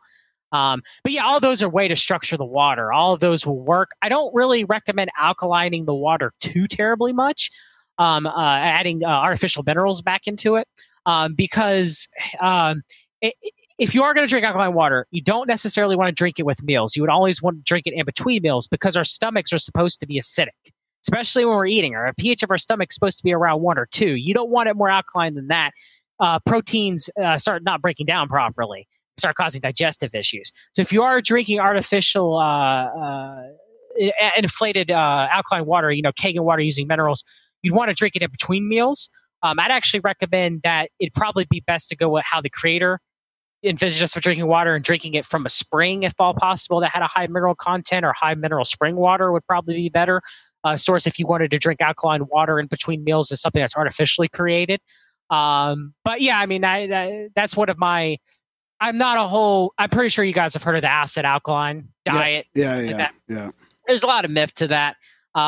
There's a lot of truth to it too. I think people who get on it who feel better is because most of them went from a standard American or a standard Canadian diet to a more healthier diet, and that's why they feel better. But there's certain parts of the body that are supposed to be acidic, and there's certain parts of the body that are supposed to be more alkaline. And the blood pH is very tightly, regularly controlled. On an alkaline diet, you cannot change the blood pH very much. Most of the time when you're measuring your pH through urine, you're just changing your urinary pH because of the increased bicarbonate of, like for example, when you eat lemons, it makes your stomach more acidic. And so it makes the stomach chime more acidic. So when it goes into the duodenum, the pancreas has to make more bicarbonate of soda, and that gets into the bloodstream. And that's what, but also gets into the urine too. And that's what makes your urine more alkaline. It doesn't really do too much to the pH of the blood because the pH of the blood is tightly regulated. You wouldn't want metabolic alkalinosis, and you wouldn't want metabolic acidosis either. Those are severe conditions.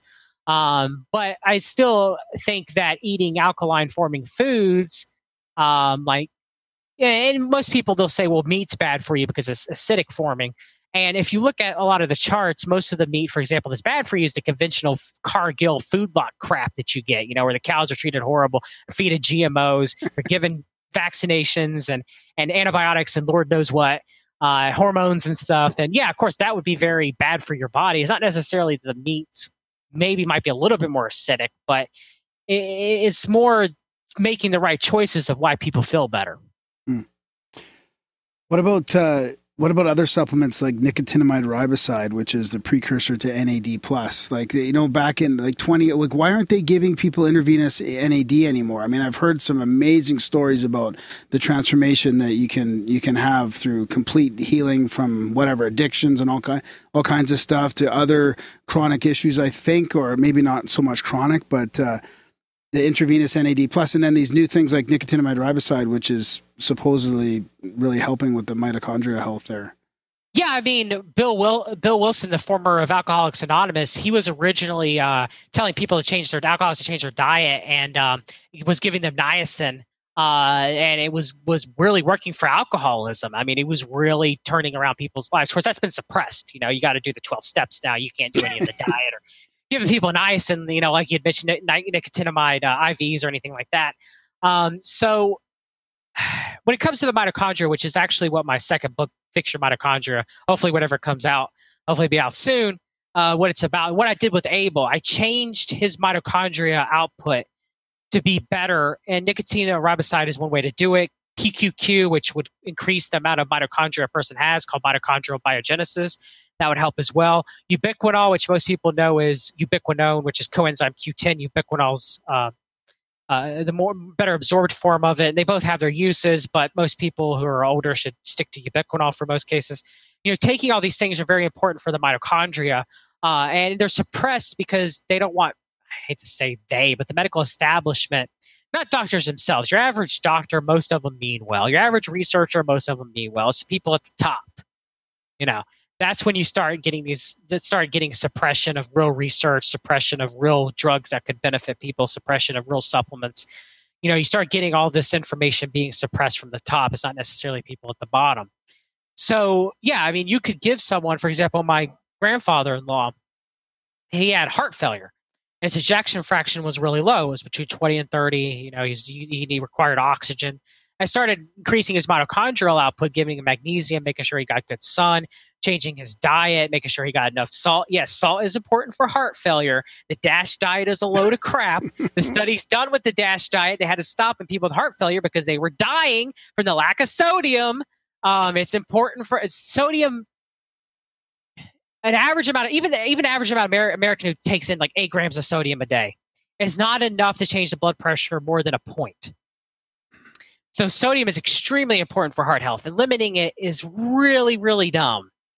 So, doing those things, giving them ubiquinol and PQQ to increase his mitochondrial function, giving them nicotinamide riboside and resveratrol, all these things, I got his ejection fraction up to 75% and got him off the oxygen in 3 months. Wow. Now, granted, he later did eventually die from heart failure, but that was 5 to 8 years later.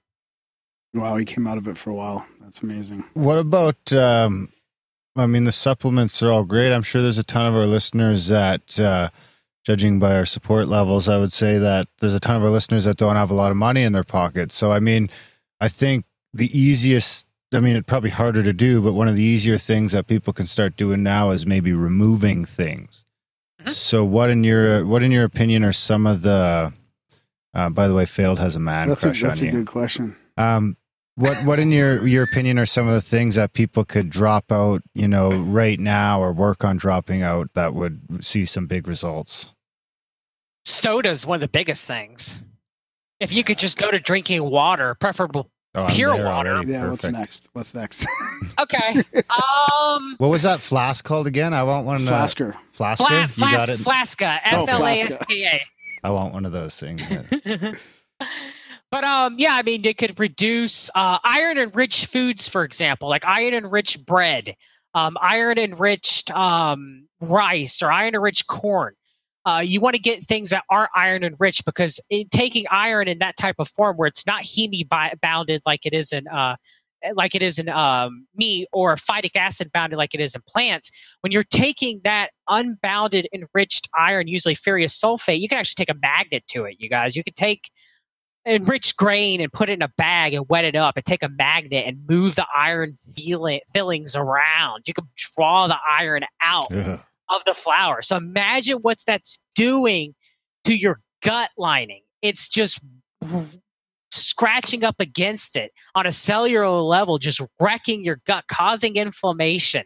If you do absorb some of that iron, it's going to increase unbounded iron in the body, which is extremely inflammatory. It's going to also feed the microbiome. Bacteria like iron. They need it just like we do. So trying to cut out enriched iron products or enriched products that are rich with folic acid, which a lot of people don't need because folic acid isn't folate. It's bad for the body. The body can't use it properly to methylate.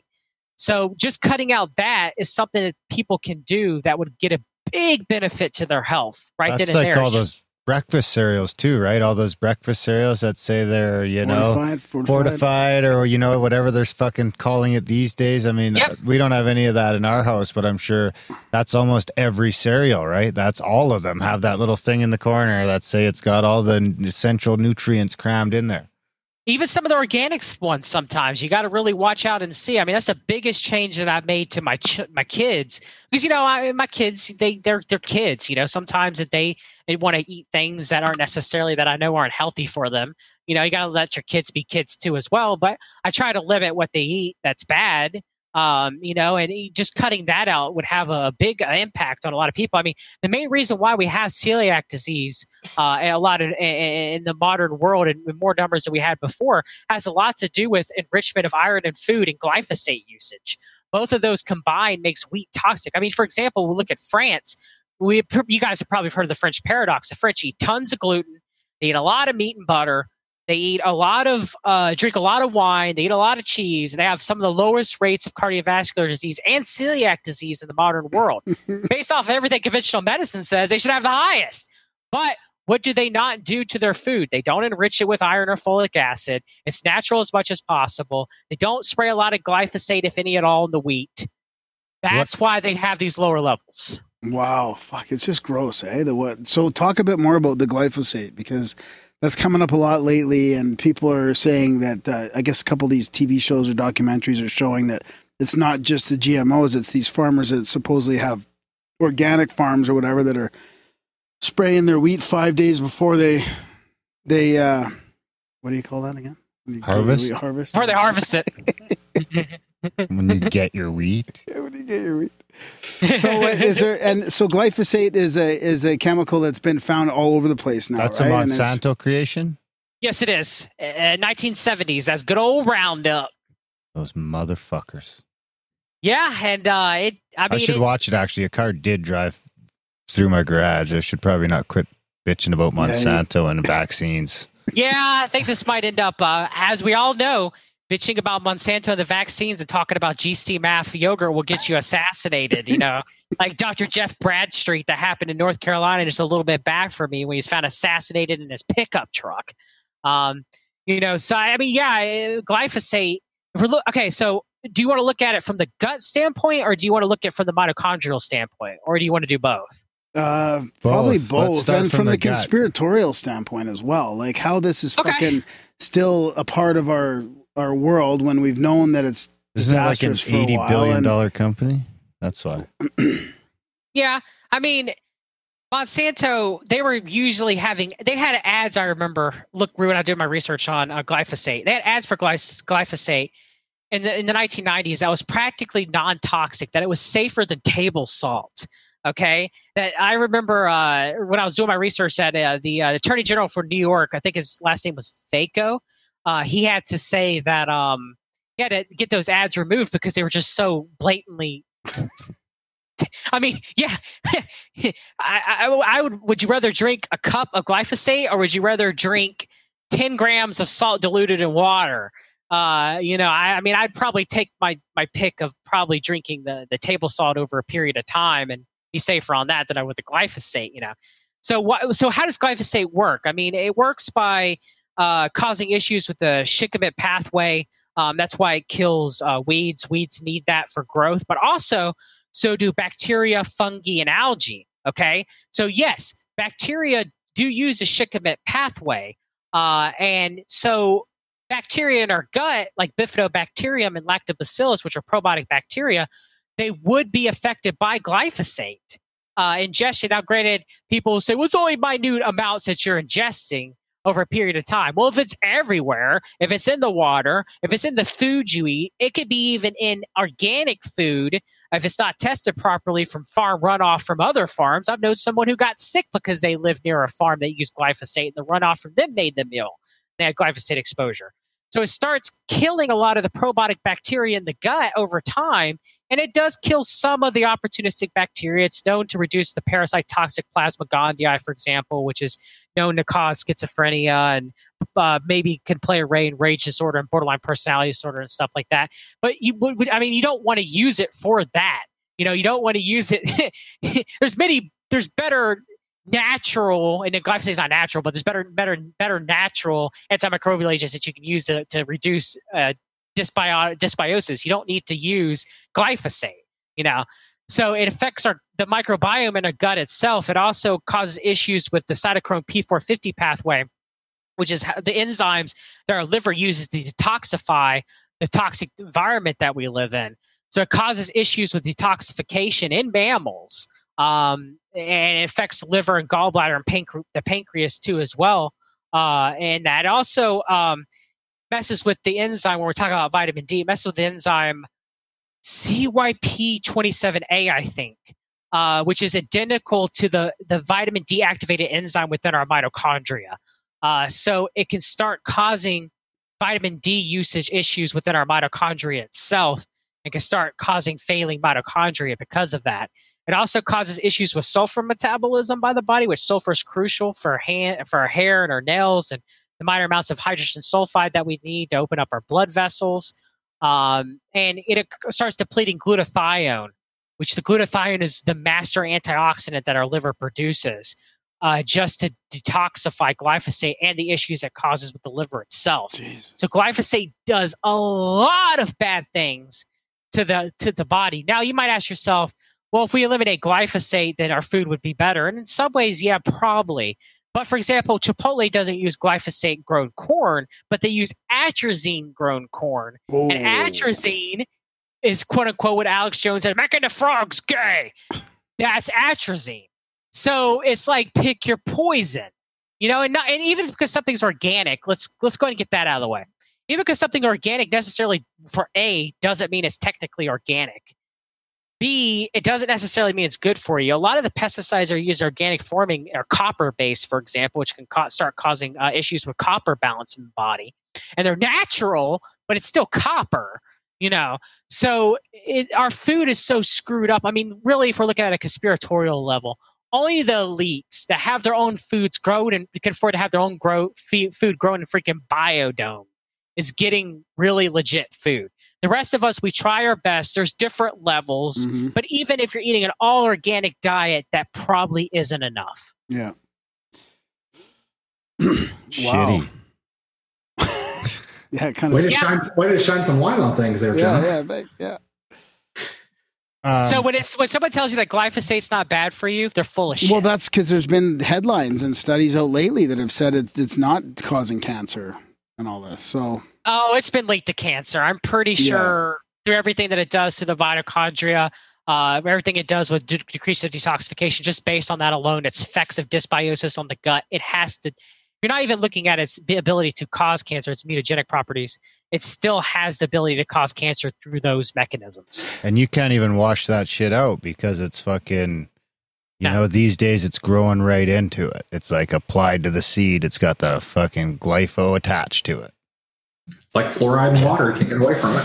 Yeah. There's no fluoride in Calgary, but there is in Chestermere. Oh, really? Yeah. Oh, wow. I got a Berkey, though. Huh. What's the change? Well, I mean, if you have a Berkey and you don't have any fluoride, you're not in Calgary, but what's the change been like for you guys with the no fluoride?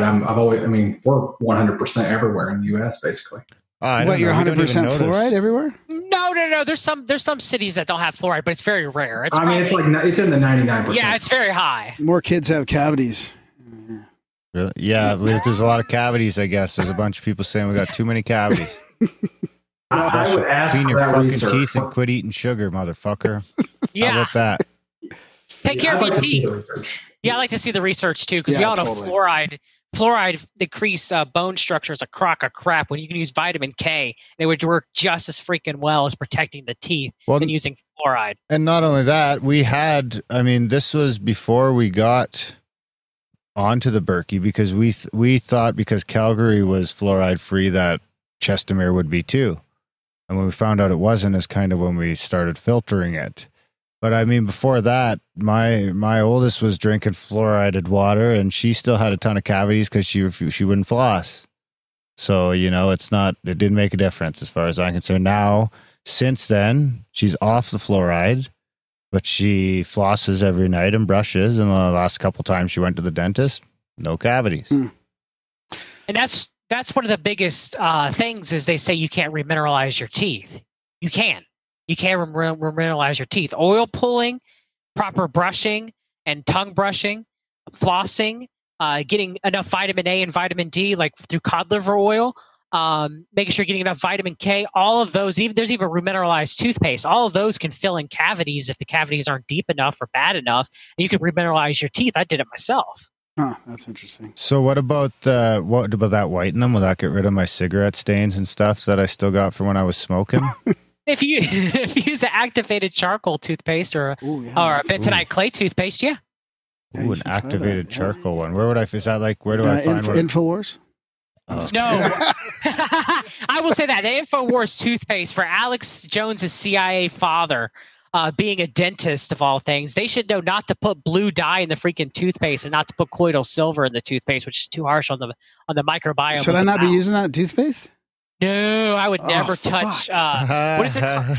Something blue, True Blue, or Super I can't Blue, remember. Super Blue. Super Blue. Yeah, I would never touch that. It's got blue dye in it. I don't know. I didn't. What do you use? I use Kids Earth Paste, which is just D-limonene, which is orange oil, bentonite clay, and salt.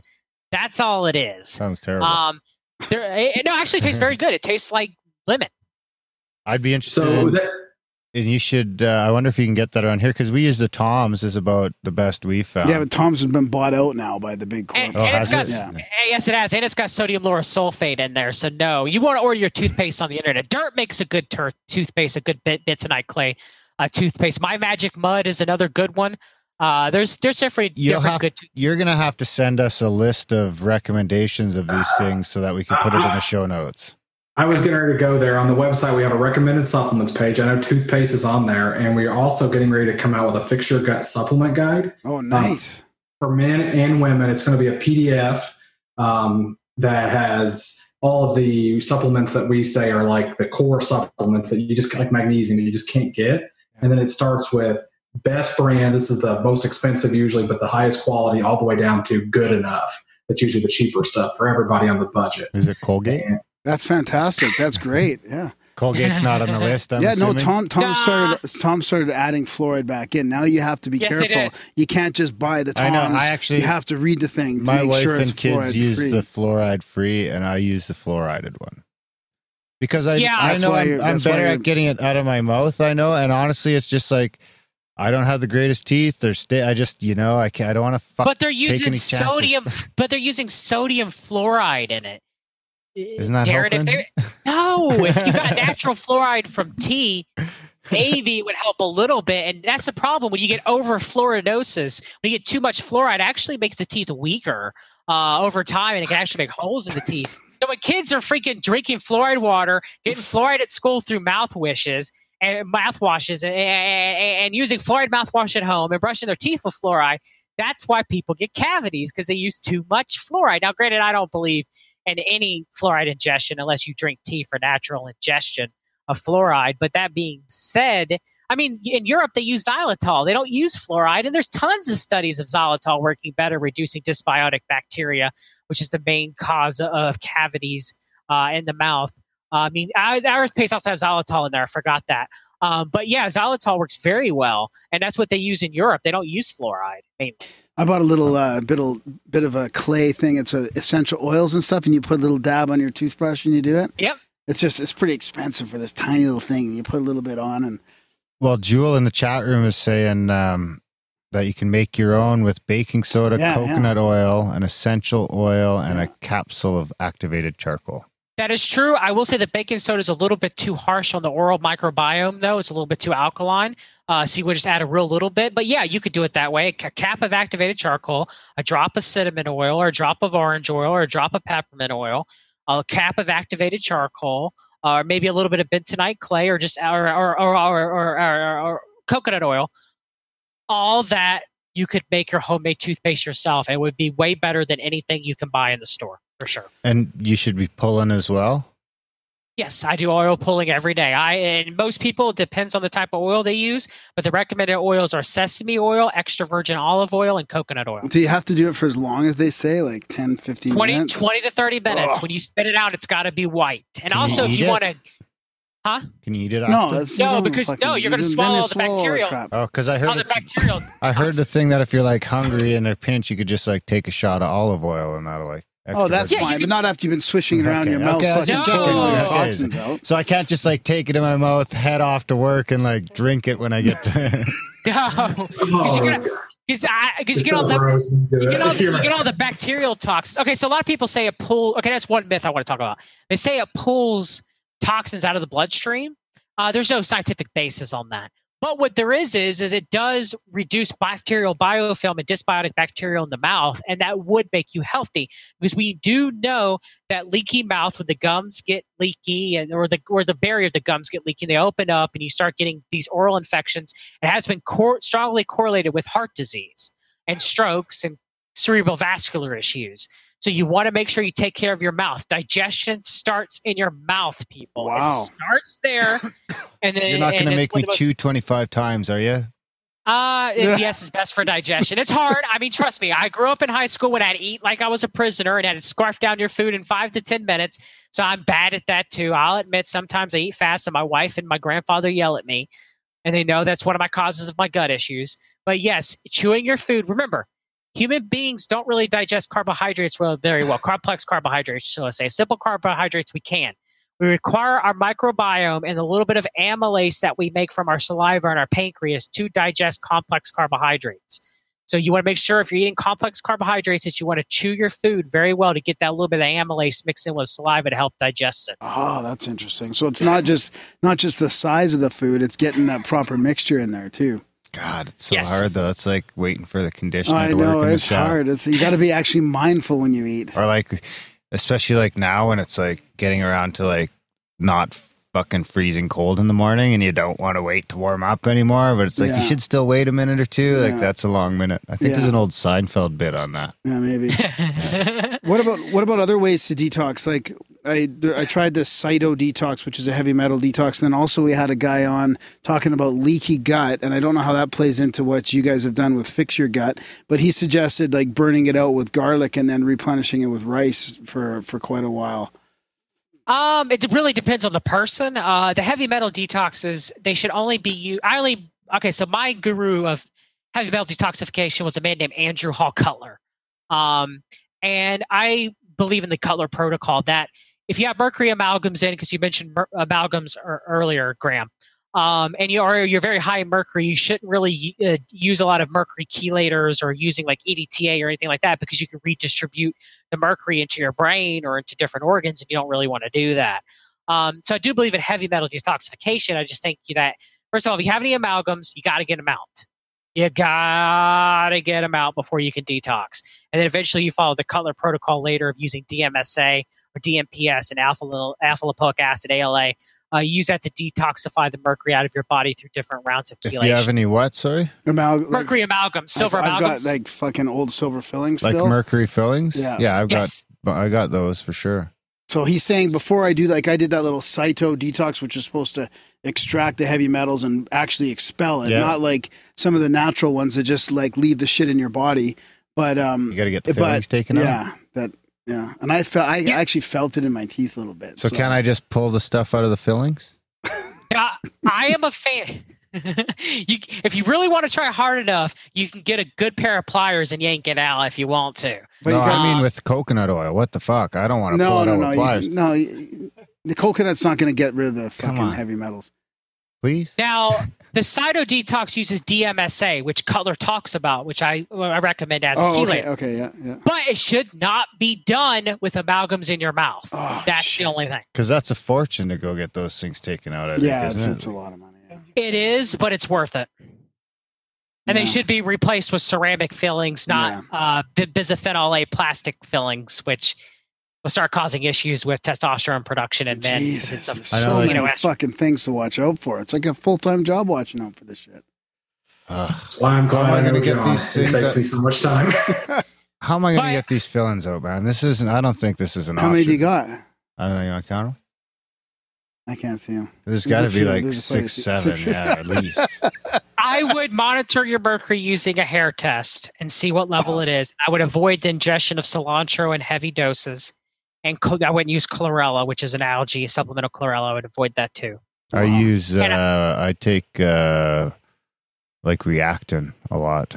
Oh, yeah. You got to deal with your allergies. Yeah, I have like an allergy thing that I developed. I don't know. I developed it around the same time I was doing a lot of drinking and drugs. So I don't know if that's related. I always used to joke that it might have been bored out my nose a little too much for my system to handle.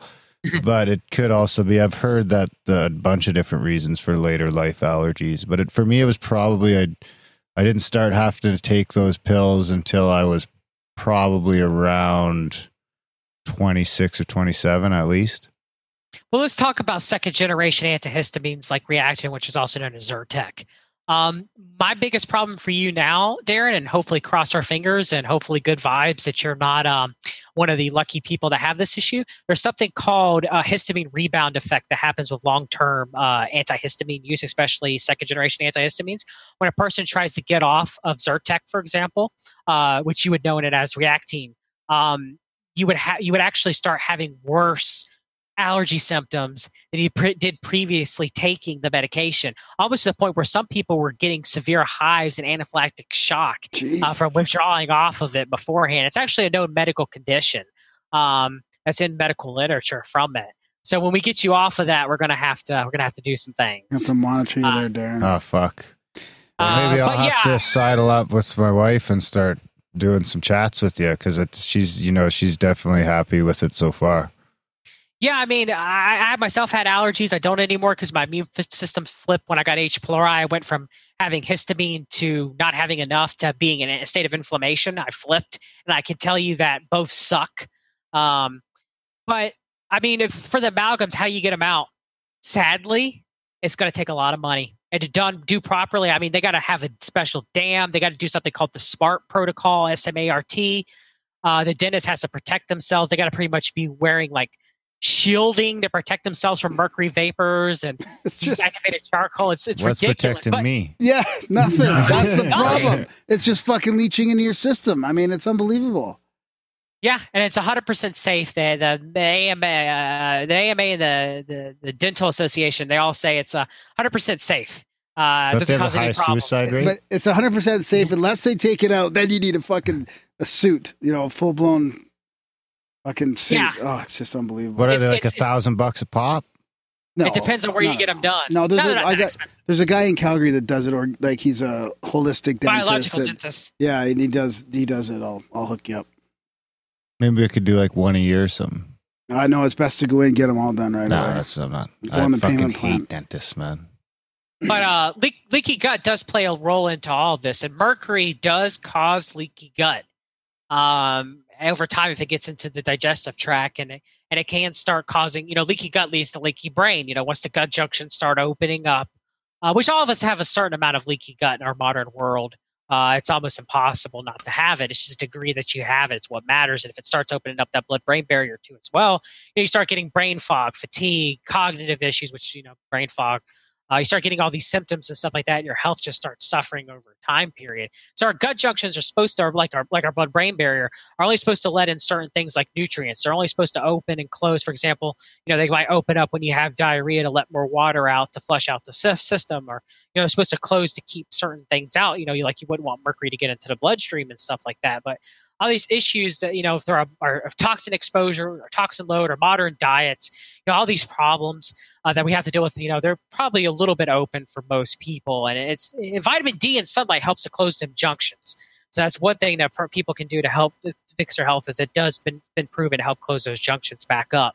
And once your gut junctions are open, your blood-brain barrier is probably open to some degree too. It's probably porous to some degree. And that's when you start getting, aluminum in the brain, which the amyloid plaques have been associated with. Pretty much Alzheimer's disease is mitochondrial and brain dysfunction that causes type 3 diabetes, where the brain loses its ability to properly use glucose. That's why ketones work so well for Alzheimer's patients. Yeah. And it's sad. It really is sad that the toxic world that we live in is the reason why we have these surge of these degenerative conditions.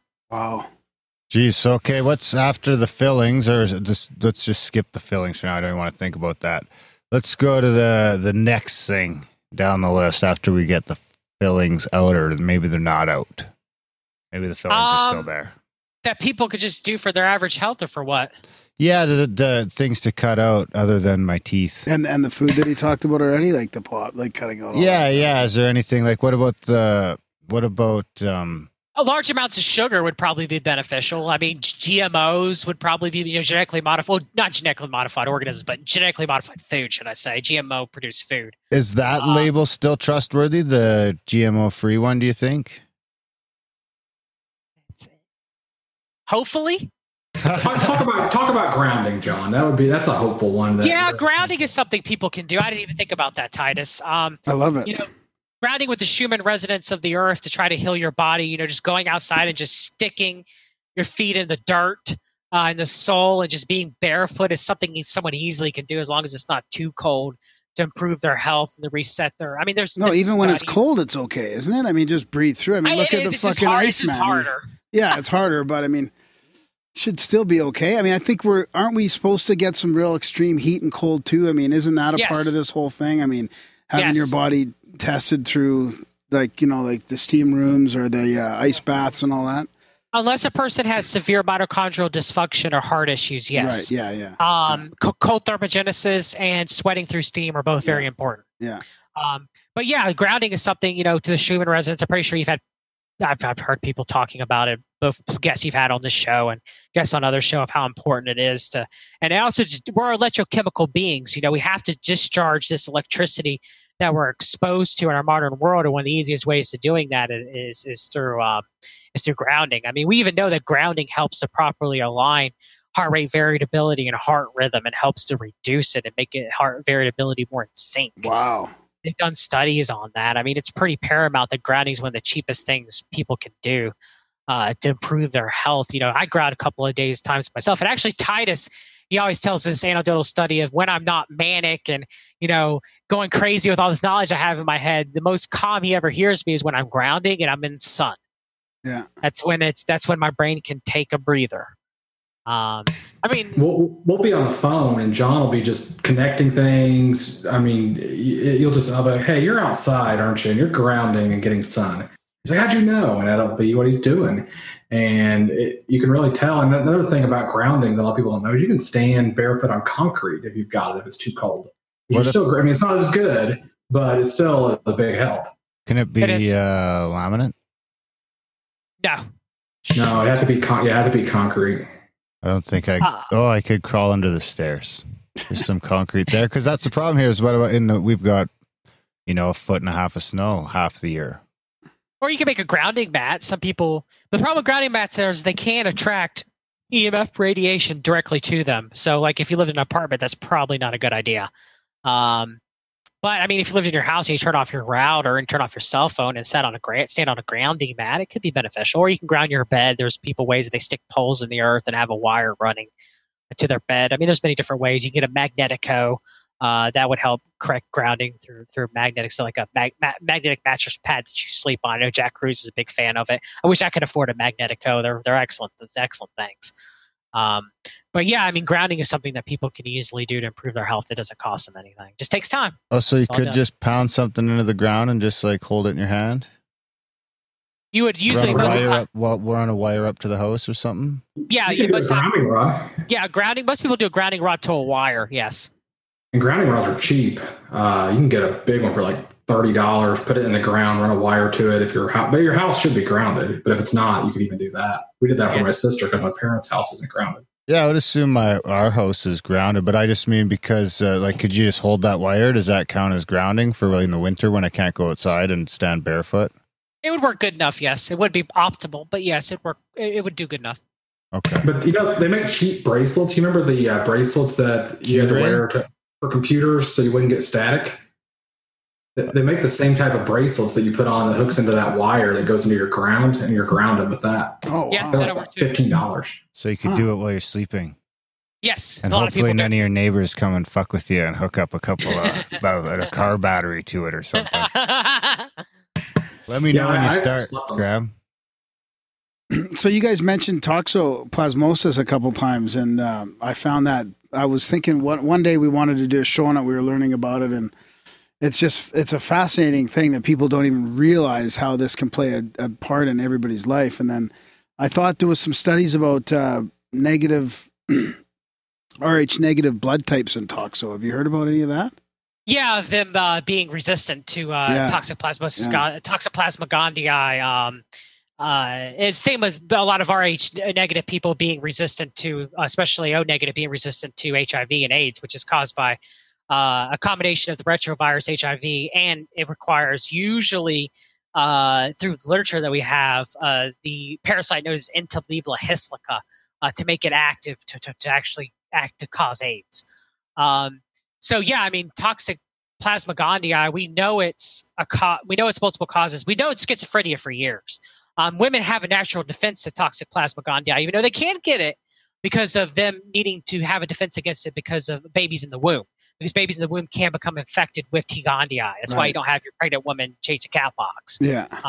That women are less likely to get it, but they still can't get it. So that might be why another reason why men are more predominant to get schizophrenia is because men are more predominant to have T. gondii infections and more common or weaker to T. gondii because of less estrogen that we produce to modulate our immune systems. That's why men get sick more often than women. That's why men bitch more often when they get sick.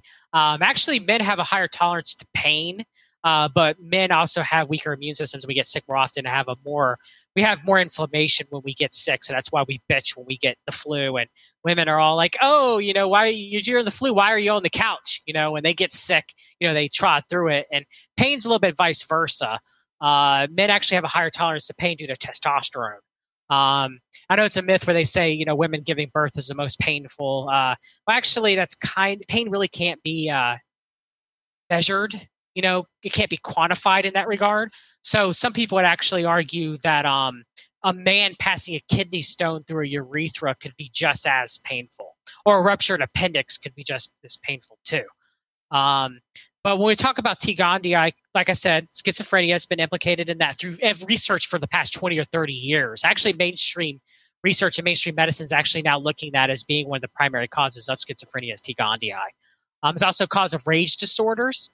It appears also could be a cause of borderline personality disorder if a person has a traumatic experience to their child or multiple traumatic experiences in childhood. It can manifest itself into that. Now, I'm also going to get a little controversial here, but it also has been linked in some studies to the possible development of gender dysphoria too as well. Well, talk about what it does to cats and mice as well. I mean, how it actually goes in there and changes the behavior. I mean, that's pretty alarming. I mean, that might be why we have domesticated cats. I mean, it caused... The parasite would infect rats and cause them to play dead around cats, so they would get eaten by the cats to increase the life cycle of the parasite. So then cats would get it. And then now they're saying that domesticated felines may have happened because Toxoplasma gondii was looking for another host. So it started making cats more domesticated, more docile around human beings. And we started playing with cats and we started loving cats, not thinking that it was giving us this parasite, that the parasite was driving them to do that. And then we started getting Toxoplasma gondii. And now human beings have Toxoplasma gondii. A lot of people, and I mean, it's ubiquitous in nature. And human beings is about upwards, I've seen of maybe 60 to even high as 90% of infection rate in humans. We're the end host, especially in a modern world, first world where we have sewage treatment. It dies with us more than likely when it goes down the toilet. But are we? So is this something that would be active in What you if all the it's time? going off Can planet? you get rid of it? Most of the time, it's dormant. It only becomes active generally in a person who has a weakened immune system, which could be due to stress, could be done to drug use or anything that would weaken the immune system. Antibiotic use, vaccinations, so forth and so on would weaken the immune system over time. And it could become active. For example, for it to become schizophrenia, it has to get into the brain. And for it to get into the brain, usually it takes a long time, and it takes the opportunity for the blood-brain barrier to open up for T. gondii to be able to go in the brain and start proliferating and start causing inflammation and stuff like that. That's why schizophrenia takes so long to develop. It's why kids and infants generally don't have schizophrenia. When does schizophrenia usually develop? Early adulthood or late adolescence, primarily in men. And also, here's another thing for you. Nicotine is an anti-parasitical drug. Why do schizophrenics mostly smoke cigarettes? Now, you could say it's increased dopamine, which is a possibility, or acetylcholine, which is also true. But it could also be because they're trying to self-medicate themselves to reduce their parasite load. Wow. And then how does that play into the gender dysphoria thing? Well, I was wondering, how do you get rid of it? And if you have cats, is there any point in getting rid of it? Does it just keep coming back? Well, if you have cats, you just want to make sure your immune system's functioning optimally as most you possibly can, and get make sure that, like, if you're dealing with really bad allergies or what they call really bad gut issues, what they call Th2 dominance, where you express more of a Th2 system or a more histamine intolerant system, which usually is triggered by parasites, yeast. Gram-positive histamine-producing and gram-negative histamine-producing bacteria usually trigger a Th2 system. So if you're dealing with those issues, or you have a compromised immune system, like your drug, you use like hardcore drugs. I'm not talking I don't consider marijuana to be a drug. But I'm talking about if you're like shooting heroin and stuff like that, then you may be more weak to Toxoplasma gondii. Or if you have HIV and Entamoeba histica together, you could be. So, I mean, if you're just doing that based off alone, you just want to bolster your immune system. You have an active T. gondii, because most of the time you're going to keep the parasite intact, or your immune system is going to eliminate it on its own. If you have an active overgrowth, then you want to start using anti-parasitical drugs like Alinea, or you want to start using a natural protocol using wormwood and black walnut, among other things, to reduce the T. gondii that's in your system. And then what about the gender dysphoria part? It's been linked in some studies coming out of India that they've been tied possibly of one another. That's a possibility that can cause a reduction of testosterone and increase of estrogen. And has been linked to possibly causing gender dysphoria. And is that similar to what the atrazine is being shown to do? It'd be as very well? similar, yes. Yeah. And atrazine's in more stuff than we think, right? Or that we realized. I mean, primarily corn in the United States, but it could be in the drinking water. Yeah, I mean, it's definitely animals that are fed. Atrazine corn would retain some of the atrazine in their fat. So it's just as bad out there as glyphosate. Yeah. Wow. Alrighty. Well, so you basically just got to fix that gut, and that's your best defense, is to get your own sort of gut and immune system in order, because you can't really get rid of these things anyway. You never actually. That's one of the most common myths too, Darren, that you'd mentioned. Medical convention, they say that you can get rid of these organisms. But for example, once you have H. pylori, you can never technically get rid of it. You cannot kill it. All you could do is put the genie back in the bottle, take it, H. pylori, and make it become probiotic flora by reducing its dysbiotic or its high count and making it actually work for you instead of against you. Now, some of the parasites you can get rid of. You can get rid of T. gondii if you really honestly, tackled it hard, more than likely. But a lot of bacteria you can't. Once you got it, you have it for the rest of your life to most degree. It's the same with a lot of viruses. You guys talked about varicella. Varicella is inactivated in the trigeminal nerve, and it becomes awoken once a person's immune system declines and starts causing shingles, or it can cause multiple sclerosis-like symptoms. Varicella can. I mean, there's certain things that you can get rid of, and there's certain things that you more than likely cannot. What about something like MS then?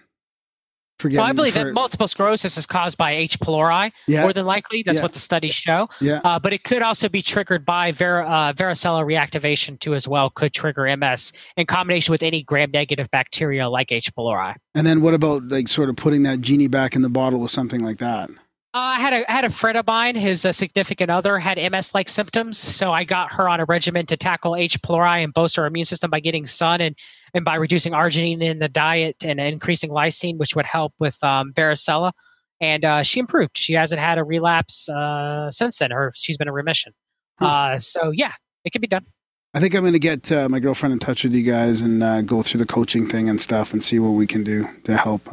The doctors aren't getting anywhere, and it's not getting, it kind of seems to get better, but then it kind of goes back and forth. And so, yeah, we'll be in touch for that.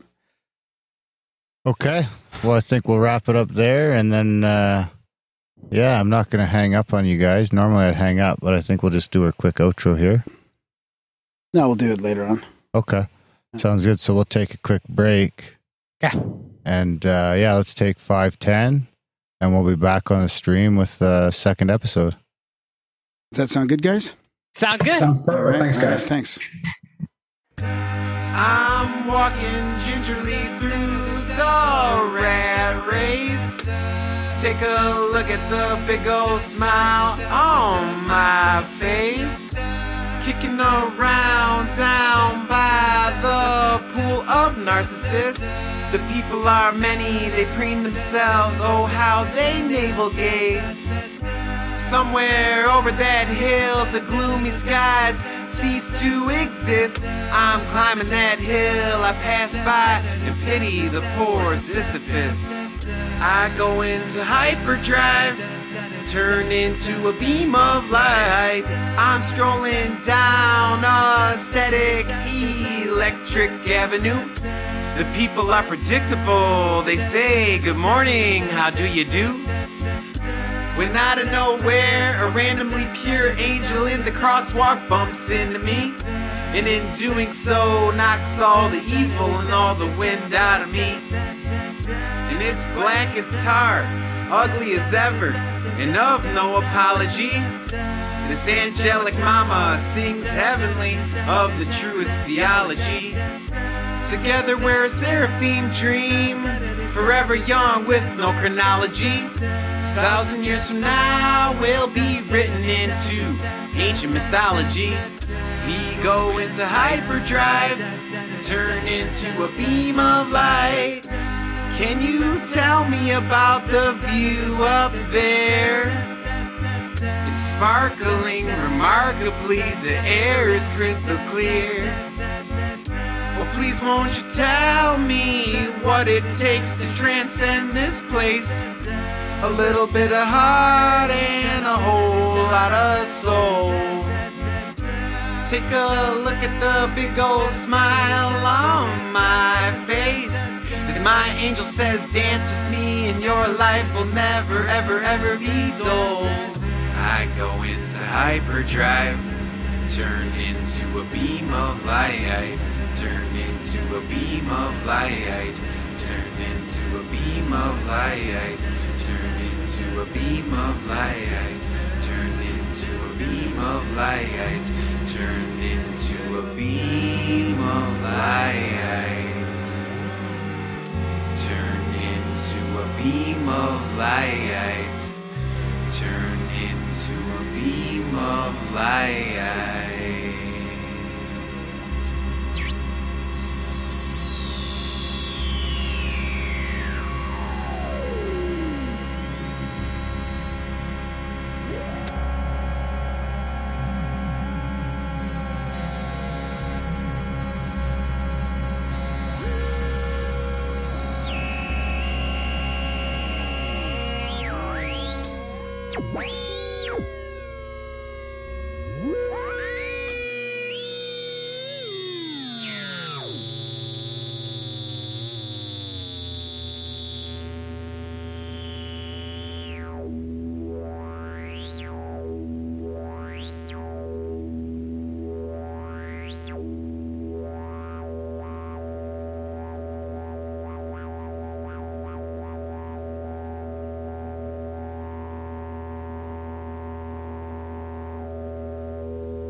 had the new moon, dark sky, which is great. Had a planned camping, pitched our tent, went back there for the night.